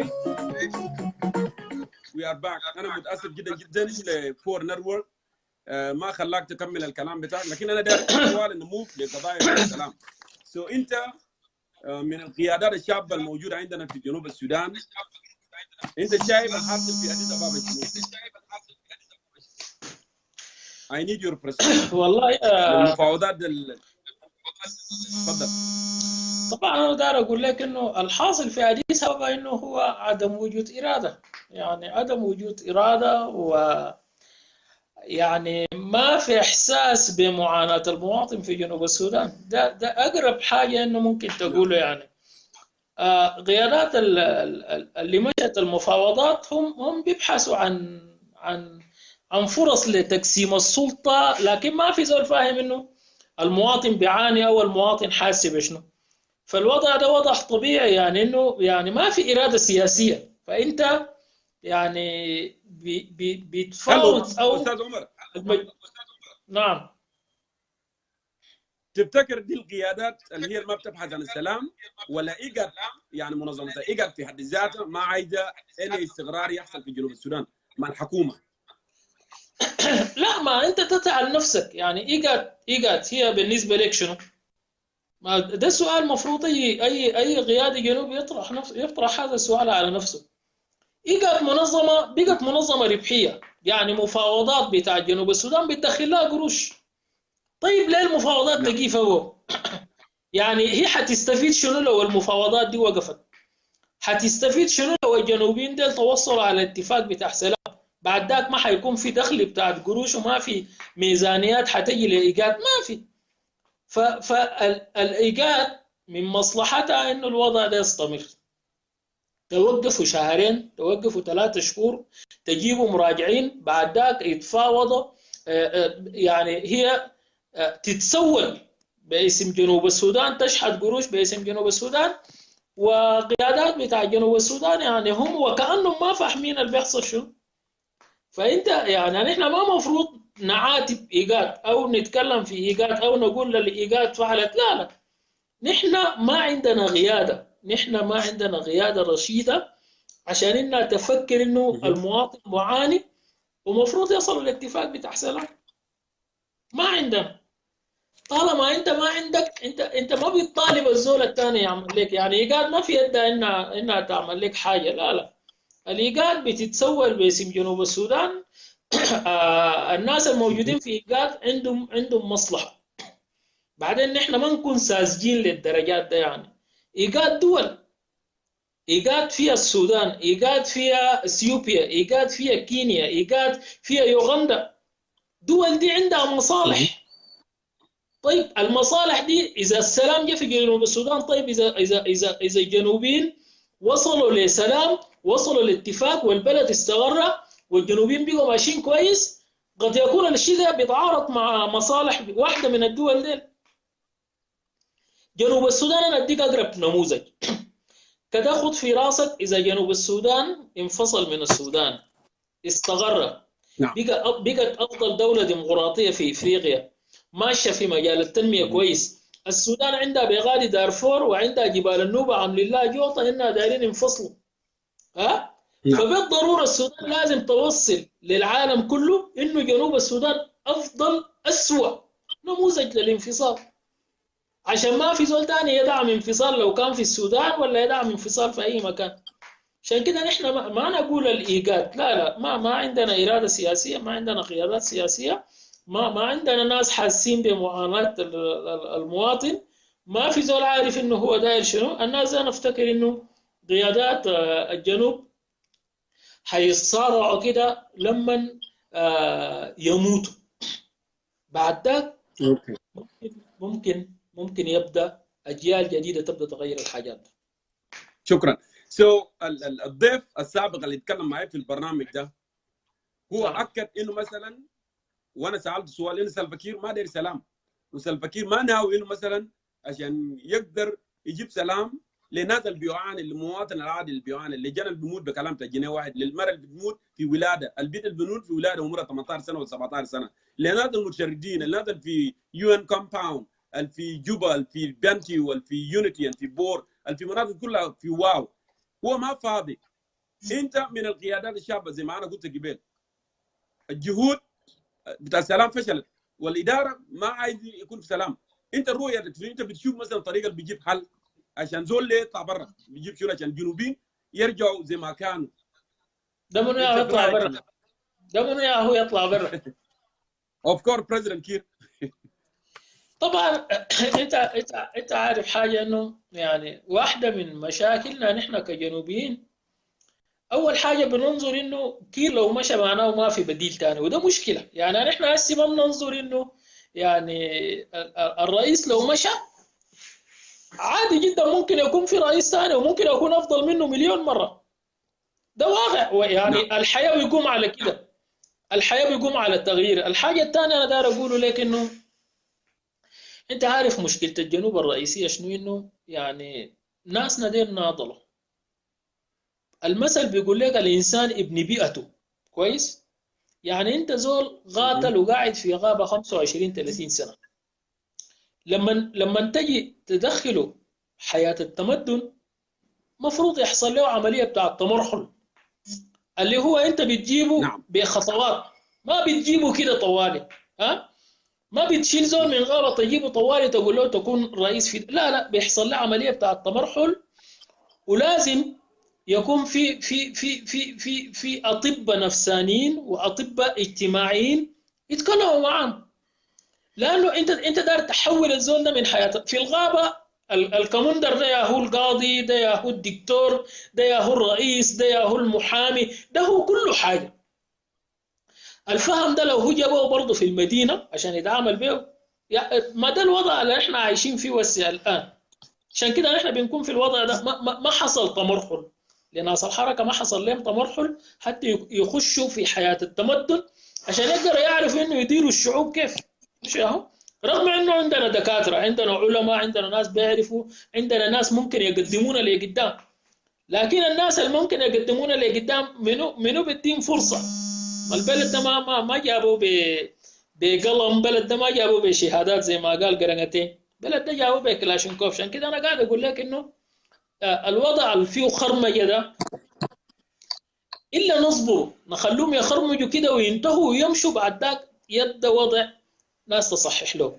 اول حاجه انا داير اقول لك، لو يعني هم الان هم اللي بيفكروا، يعني القيادات ديل هم اللي بيفكروا، هم اللي بيقرروا ذاته، بيقرروا مصير 8 ولا 9 مليون مواطن جنوبي، هم اللي بيقرروا. هم العدد البسيط ده هم اللي بيقرروا اي حاجه. لو قرروا يشاكلوا معناه الشعب ده يكون ضحيه. ما في مفهوم للانتخابات طبعا، وانا اكدت لك الناس دي لو وقعوا اتفاق وكلهم جو راجعين وبقى في انتخابات كويس، اذا فاز رياك مشار ناس كير بيطلعوا الغابه، إذا فاز كير ناس رياض تاني بيرجعوا الغابة، إذا فاز أي زول الطرف الثاني لازم يكون في تمرد. ليه؟ لأنه العقلية مثبتة يا جماعة، كم 30 سنة ده التأثير السلبي بتاع حرب موجود فيه، وده هم قاعدين يحكمونا به كده الآن، بيديرونا به كده بنفس الفهم. فدي مسألة صعبة جدا. السيناريو اللي أنا داير أقوله لك Mhm. ودي ما نظرة تشاؤمية، لكن ده الواقع بيقول كده. فشل المفاوضات، أنا أفتكر إنه كافة المجموعات حتفكر المرة ده إنها تحارب جوبا. ده الواقع بيقول كده، ودي القرايات بتقول كده، لأنه ما في زول هيفكر تاني إنه يحارب على مستوى الولايات، لأنه أنت عرفت الظروف اللي عايشين فيها المواطنين. فالناس فده ما كلامي، لكن ده تحليلي لكل الحركات المتمردة، إنه إذا الوضع ده ماشي كده فافضل لك أنت تفتش محل راس الدبيب، مش ما نعم. تتجول حولي زي الدبيب، لا، ابحث عن مكان اللي فيه راس الدبيب، بعد ذاك انت والدبيب شوفوا انتوا تصلوا بوين. يا انت تحت راس الدبيب يا الدبيب رجعك دخلك في حفرتك، مش هو ده الواقع بيقول كده. وده الوضع الان الناس ماشيين. نعم.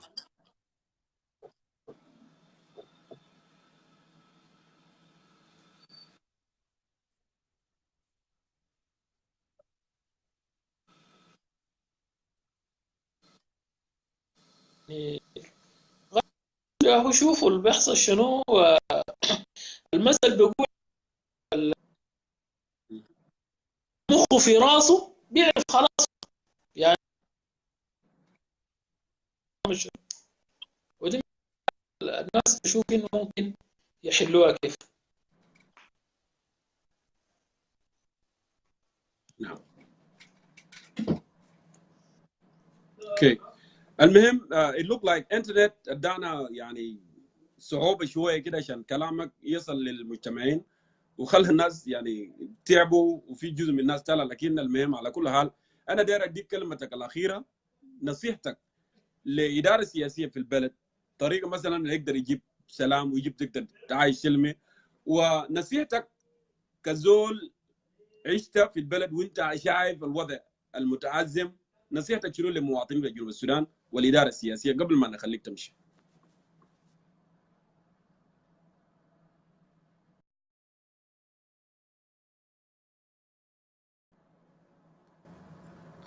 it's really difficult.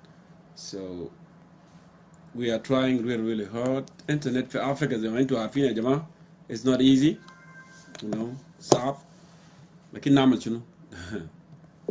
So I'm trying to bring you back. If not, and then I'm gonna proceed. عشان نجيب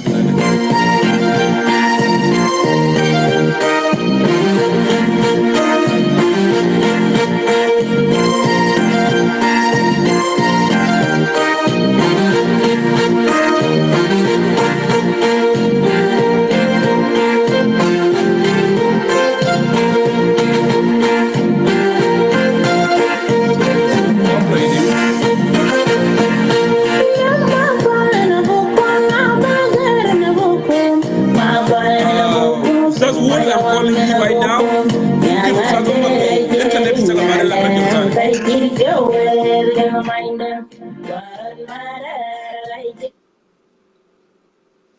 Good afternoon Ustaz Wool. اهلا بك استاذ جونكور مايول. معلش يا اخي انترنت يعني ما خلاني اكمل حديثي مع استاذ عمر اسحاق former Minister of Information في لول ستيت، لكن على كل حال هو يظل معانا في الخط، ولو انترنت يشتغل كويس انا برجعه ان شاء الله. So عملت انترفيو مع لويس نان مكونديت.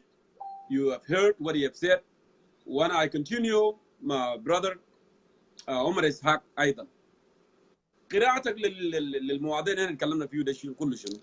والله ولا حاجه استاذ جونكور، انا عايز اشكرك على هذه الفرصه، واقدر اقدم تحياتي للمشاهدين واقول لكم سلام واينما كنتم.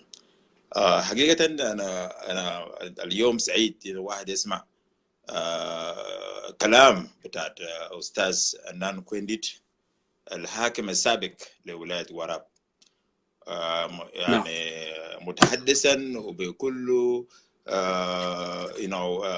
بكل ثقه ويعني الروح اللي احنا عايزينها انه احنا نحل بها المشاكل. هو الراجل يعني اقتنع على انه العمليه السلميه في السياسه في جنوب السودان ليس لها فرصه حتى تعيش الإنسان الجنوبي في سلام ووئام، وبهذا هو أخذ قرار إنه هو لازم يكون في حركة مسلحة، عشان إنه الكلام بتاع الفقير ما بهلا إلا صور السلاح. وبرضه أكد إنه كل المجموعات الموجودة في جوبا الما واقفين مع الحكومة، يعني هم طبعا يعني عايشين وهم في مخاطرة حقيقية كل يوم والنهار، وده كلام حقيقي.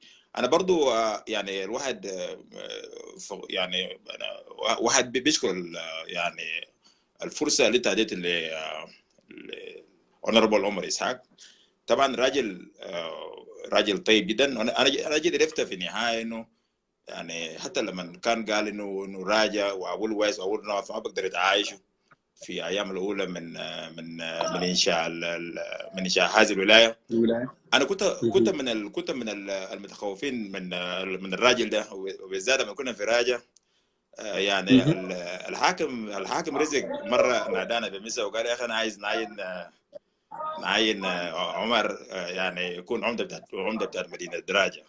انا يعني انا بكل صراحه، وانا عارف انا اكيد يعني عمر بيكون يعرف الكلام ده كويس. ايام ديك انا كنت رافض، كنت رفضت انه الراجل ده احسن يبقى وزير ما يبقى عمده الولايه، امين عمده المدينه. مدينه الراجل ده الراجل فوق الناس من كل اطراف في الولايه، منهم ناس من ويل ويست ويل نورث والناس الراجا، وده عايز زول اللي بيقدر انه يعني يشوف على الناس وكل الناس واحد. لكن الراجل ده قبل كده كتب حاجه، لكن لما جينا عشنا وقعدنا نجي امين عمر انسان طيب وما كان يعرف في الحقيقه في الاول. فانا كنت من الناس اللي كان يعني ما مؤيدين ان هو يعينوها عمده بين الراجع. لكن الراجل طيب وهو فاهم الوضع الان. وطبعا يعني انا برضو نفس المره اللي فاتت اللي قلتها، انا بشكر كل المجتمعات الموجوده في الراجع، يعني هم الناس طيبين وناس انا يعني عشت هناك وانا ما بقدر يعني انسى العشره والطيبه بتاعت المواطن بتاعت الراجع. ده حاجه كويسه جدا جدا. احنا نرجع لقضايا الوطن يا اخي جونكور. President Salva does not understand that the inflation today is sitting over 500%.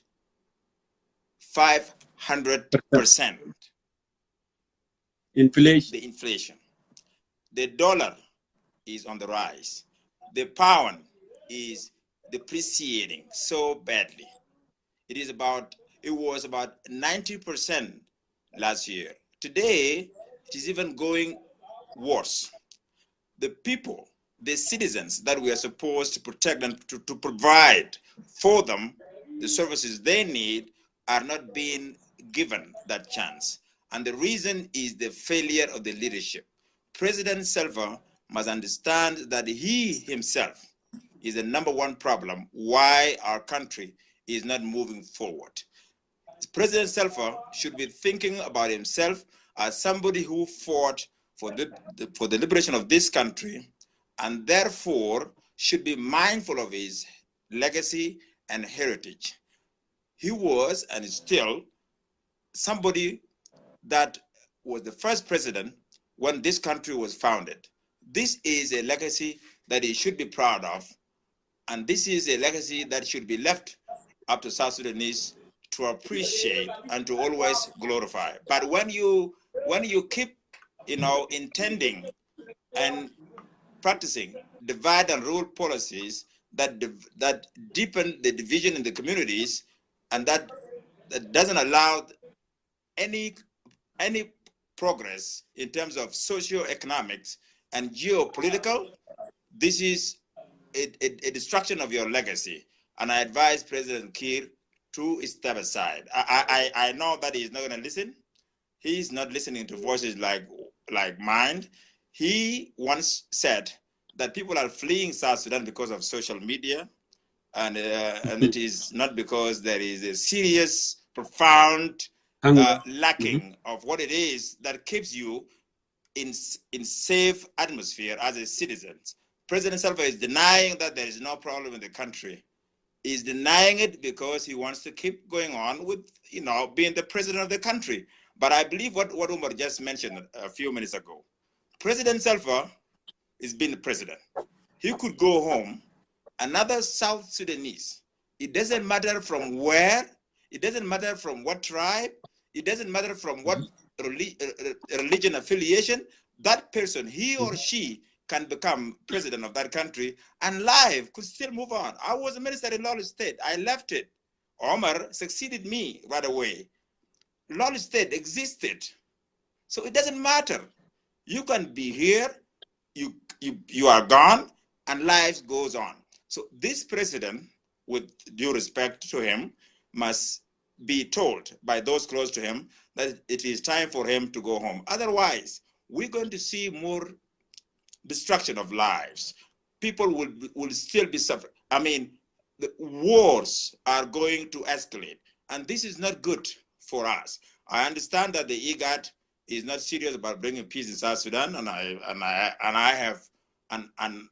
have no way of having too much to guess why. I understand that they have their own interests, but South Sudanese leaders should be mindful, should be serious about what it is that is needed for the peace to be brought back to the people of South Sudan.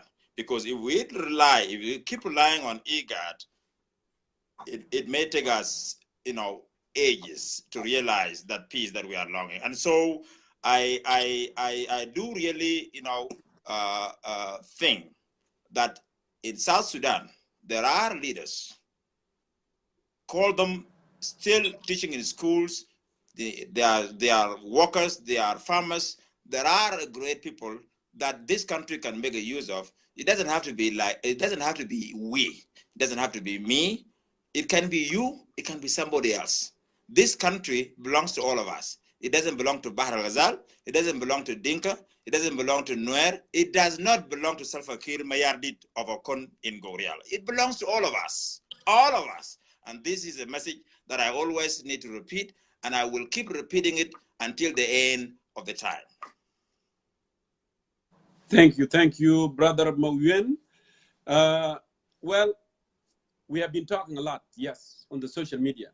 And today, as you see my topic there, independence of South Sudan is incomplete. That's what I said. It's incomplete. Because, why is incomplete? Because we were fighting for justice, liberty, prosperity. None of them, we haven't got that. We have a brutal government, a non-gunmen. People are thrown to jail, in prison, if you are lucky, for just writing an article. These are the bad things happening in our country. And that's why I keep saying that. I'm sorry, I lost you. It looked like you went out there. That's why I'm saying that there's a lot of bad things, and who will change this? We already knew the mentality of President Kiir. President Kiir, he doesn't care about dying child, about dying women, about dying elderly. يا جماعة زول بكون عنده إحساس. لكن هذا الكائن البريزيدنت ده ما عنده إحساس نهائي. Forgive my language, but this is true. ما عنده إحساس. As long as he's, enjoying life, riding, flying jet, having good wine, red carpet, whatever you call it, and a child is dying in the middle of the night, and a woman is dying, delivering a baby, and people are suffering in UN camp, and people are running out of the country every single day, but the question is, why did you go to the bush in 60s, in Anyanya 1? Why did you do that? Why did you go in 1983? If there was no cause to fight for, هل أنت كنت ماشي your own incentive? Your own incentive? Well, if about that, you already have got what you have been fighting for then. أنت لو كنت there reward, then you get the money. You have enough money. You have the power. Then why not getting out of the way of South Sudanese so they can have life? عشان يكونوا الناس. عشان يعيشوا زي الناس. جنوبين كان بيحلموا أحلام. إنه يا جماعة when we gain independent, نحن نكون مستقرين. كل زول ما بكون في تهديد أمني. أنا بقدر بيزرع. أنا بقدر بمشي مدرسة. أنا بقدر بيتعالج. هيكون في مستشفى. هيكون في شارع. عشان لو زرعتك بامية أنا أودي السوق. ولما جرى. So many things. It should have happened. لكن الزول يا جماعة. I know. I keep talking about IGAD. The reason I talk about it, because there is a big mistake here in African mentality. Not بيقولوا African problem should be solved within the Africa. But they are not capable of solving the problem. They are not. يا جماعة Gbagbo of Cote d'Ivoire لما حصل election في West African of Cote d'Ivoire. Gbagbo refused, to hand over the power to Hassan Ouattara, the winner of election. He refuses. لأنه داري يقعد في سلطة. Do you know what? It wasn't just only ECOWAS, قوات غرب أفريقيا اللي هو ساعدت. It was UN and friends and the international community. Yes, African, they might feel like, oh, we wanted to solve our own problem. They might hustle into the East Africa في شرق أفريقيا, but they are not capable because people are looking for their own interests. زي ما أنا ذكرت في مقدمة بتاع البرنامج ده قبل. كلمت عن مستفيني، كلمت عن كينيا، كلمت عن إثيوبيا، وكلمت عن السودان. Yeah, they are not. And President Kiir is using that narrative, is loving it. لأنه ما بيهمه حاجة. There you go في power. عشان كده أنا I address those who were born in 70s, those who were born in 80s, those who were born in 90s. This is our defining moment. ده اللحظات نحن بنقول الإدارة السياسية فشلت. They don't want peace. They don't want ما دارين استقرار ما دارين أي حاجة. But what can you do? What is your pride as a citizen? What is your pride of a citizen of that country? In 60s, in 50s, there is a pride of Anyanyawan. Our fathers, grandfathers, they bury arm عشان شافوا حاجة بطال from enemy, marginalization. هاربوا وجاء Addis Ababa. And Addis Ababa, it didn't go well because the enemy actually wanted to distract us. That's why it fell. Again, مشينا غابة في 1983 بcommon purpose, common goal. إننا نحارب للعدالة والحرية والمساواة.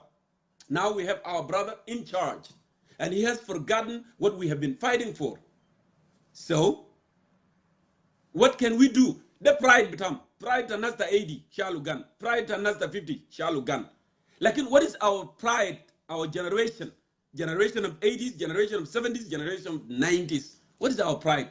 Our pride is to say is enough, is enough. Let us get together and get this guy out the way. I am fighting for my daughters. I am fighting for my son. عشان بكرة ما في زول يمشي يعمل rape for my daughter. ما في زول يمشي يعمل rape لجنة بتاعك. ما في زول يمشي shoot your child with a non-gunman. That's why we need transparency and peace. يكون في عدالة. Okay? Those are the core values. These are the core values. جنوبين هارب من أجله. It's very simple. يا جماعة إنسان في العالم ده ما عنده إحساس. Tsar of Russia got for sultan سنين وضنين. لكن at the end of the day, you know what? People got tired of him. We are tired. We are tired. أكبر دكتاتور في العالم عمل سيرفيسز للناس بتوعه، عمل قطر، عمل مترو، عمل مويه نظيفه، عمل مستشفى، عمل مدرسه، وفر لقمه العيش. احنا عشنا في مصر جنيه الواحد انت بتشتري 20 عيش، جنيه الواحد. عشت في مصر 3 سنين، ومبارك كان اكبر دكتاتور في العالم العربي في افريقيا كلها. اوكي، لكن وفر مأكل ومشرب وتعليم لناسه. ده لا داير يوفر حاجه، ولا داير يعمل حاجه، ولا داير بلد يمشي قدام، ولا داير ناس بايدياز وبكتل فيهم. Then why do you have to keep him, my brothers and sisters? Why do you have to keep him? انت في جيش الشعبي، انت تحرسه. And your child is dying, and your mother is dying, and your father is dying. Why do you have to save that guy? For what? Just for being your clans, for being your tribe? What is going to do with that? Nothing is going to do. عشان كده بتقول تضافر الجهود إنه نحن جيل our generation must arise beyond all this. I want to tell you this thing. قبل فترة أنا حضرت محاضرة في زول كده ساوث سودانيز رسل لي مقطع بتاع واحد هندي قدم محاضرة كان بيقول في العالم اللي احنا عايشينه ده there are 3 people. They are so-called idiots, أغبياء, and they are so-called tribal mentalities. ناس بس ideas قبيلة. And they are citizen, idealist, like concerned citizen, who concerned about the big picture. So those of idiots, actually, they don't care. عشان كده مرات انت شفت بيعمل لنا harassment، بيجوا هنا بيعمل harassment. Oh, you making noise, you talking. Are you going to change South Sudan and you are in America? Are you going to do this? Move on with your life. You have, your kids are going to school. Your wife is doing good. You have a job. You have a car. You have all these things. Why do you have to worry about them? I tell them, I'm not selfish like you. I'm not an idiot. I'm not a retarded. I am a concern because I concern about you too. And I concern about your children, about your father, about your mother. Yes, I should have shut up and keep quiet because I am driving a nice car. I have dollars in my hand. I am living in a good place. I have air conditioning. I have lights. Okay? If I get sick, I will be treated. But do you know what? I love my country. It's not just love to the land and to the trees and to the mountain and to the river. Love to the people that live there. Those are the people that got me to this world. That's why I want them to live a decent life that we are living. They harass us. Those who harass me, they are from that group that I call idiots. And Professor continued to say, those idiots, they think about themselves, about their own treasure, about their own pleasure, about their own interests. ما عارفين يمكن يخش في الجفرمنت ويمشي يسرق وياكل ويعمل ويشيل بيت ده ويشيل ده ويشيل مرض كده. ده حياة بتاعهم كده. They don't care. We have them in South Sudan. That's why our country is so distracted. That's why our country is not moving anywhere. But you know what? If you love the country, if you are concerned, we must address this together. Put your tribe out of this. Put your affiliation out of this. But we must address that. That's group number one we have in South Sudan. And he said there is another group, the tribal mentality. Tribal mentality. Nothing wrong with being tribe. Nothing wrong being Dinka. Nothing wrong being Bari. Nothing wrong being Acholi. Nothing wrong being whoever tribe you would be. Nothing wrong with that. But there are tribal affiliation mentalities that they fear other community. Because, oh, Nazel, they are danger to us. Diamond, they want to keep to themselves. Ahsan. Oh man, if these guys come, they're going to take over. There is fear from unknown always. But we must clean that out. And who can clean that out is you and me. Someone that who knows. Someone that who knows that the tribal mentality is using us against each other to kill ourselves and destroy our country. It's you and me. And that's why I disagree when people say that, oh, people of South Sudan, they are not educated, they will not think about uprising, they will not think about fighting for their right, they will not think about talking about their right. They will. لأن هم وقت مشوا غابة في 50s نسبة التعليم كان ضئيل جدا، الناس ما كانوا متعلمين. وقت مشوا في 1983 في ناس مشوا بس بأنكسة. They know their right. هم عارفين they are نفس الناس ديل ذاته. يبقى نحن هذا في 21st century نحن فهمنا more. There is more. So those tribal mentalities, they have been using us. They have been using clans against clans, tribe against tribe. Oh, nana nat falan, amalena marginalized. Nana nat falan. Another wala they will do this. Lana mafi system. Mafi system. And they want to continue that way. They feel threat from others. That group number two. And the group that I want you to be in, that the group of the idealistic. Group of Mabiar de Mundari, wala de Banda, wala de Yulu, wala de Forge, wala de Balanda, wala de Min. These are the group that we should be in all collectively as a South Sudanese. That we need to leave our differences behind. And we have to come together because we belong together. You know, and you know, and work for common purpose. Zay manena harabna for common goal and common purpose. Innu we gain independence, عشان يكون في justice, يكون في عدالة. Those are the group. You know, Professor Zakaru. قال group ديل لو ناس استعملهم في عندنا. We have a lot of them in South Sudan. We have a lot of smart of them in South Sudan. We have a lot of them all over the world. لكن ما بدون مجال. كلام بتاعهم ما بيسمعوا. بقول oh they are mercenaries. بقول oh they are using Western mentality. بقول oh ناس ديل ما كويسين. They are destructionists. But they are not. Group اللي بينظر لزول من بلندا إنه ده أخوه. إنه ده brother. إنه ده sister. And we can work collectively together to build this country. Group that concern, the unity is based on ideals. The unity is not based on blood. The unity is not based on tribe or based on region or based on clans. The unity should be based on ideals. What can you offer? What I can offer. And what can you offer? Let's put them on the table and let's examine them and work them together and see what is good and what is not good. Group that discover the talent. That's what it is. That's the group that we all want to be in. Lana, at the end of the day, Jama, we lost a lot from our life. Nana forgetna katir. Dayana Umar, forgetna katir. And we have a lot to care. We have so many. So I advise you, be on that group. Be a concern. Be someone that have a pride of South Sudan. Shuf, when I walk around, like my brother Umar Gibel Zakar Karamda, gal fi fear from community. Zol bikhab min atani. لأنه ما بيعرف بقول بكون في domination بكون في dominate بعدين لما نازل نكونوا مع نازل. لكن what will change that fear? The transparency, the nazaha, the system. And here now we are in the US. Now I am living in Washington Al-Gharb, the city of Seattle. 99.9% are white people.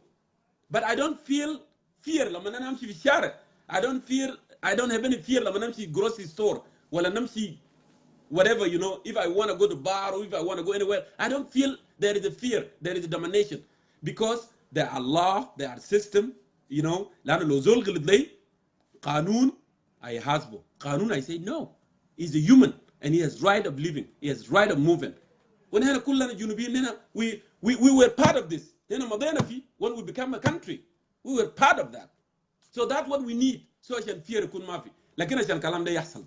دير تضافر جهود generation أنا ذكرت لكم يا جماعة. 70s generation of 80s and 90s. It is our collective responsibility to arise beyond our differences. What I know يا جماعة. Yes, we have tried and we will keep trying. إنه الزول اللي اسمه كير ميار ده it doesn't care. It doesn't care how many people die a day. It doesn't care what country is heading. It doesn't care as long as he's in power. This is what South Sudan needs to understand. This is what they need to understand. Even people from his hometown of Akun, they don't have even share. They don't have even hospital. Okay? But what killing us is just being there. Go, oh, it's my community. It's my soul. It's my. We need to forget all this. عشان نبقى زي ناس تانيين ونعيشوا ويعليالنا. We have to fight for generation to come. Okay? We have to. This is what I want to tell you, my brothers and sisters. Let me go ahead and see who requested else next so I can bring you and hear your perspective as well. Thank you.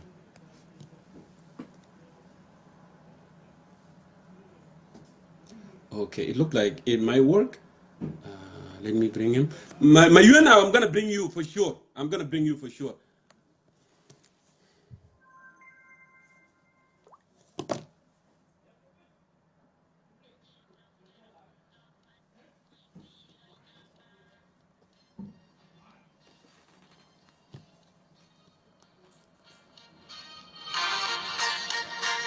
So I'm calling you, Ustaz Ishaq. Omar Ishaq, I hope it can work. If it did not work, and then I can move forward, and then I'll try it again. I know the internet has been giving us our time.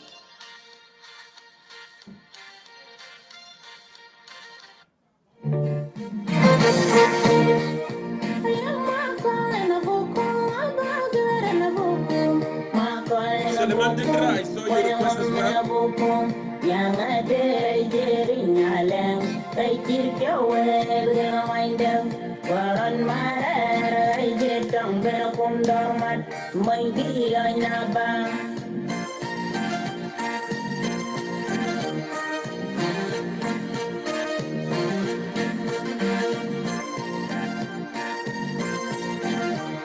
When I'm calling you, please go ahead and answer that.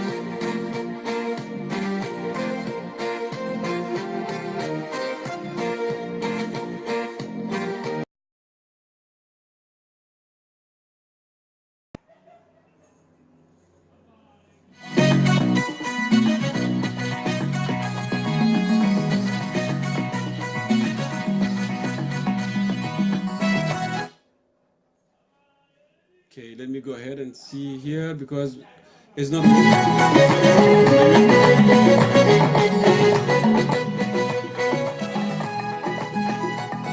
Sunday, go ahead and send me a request as well. Sunday, send me a request.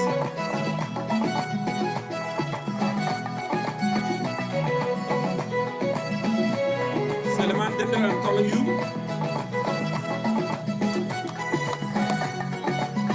Solomon.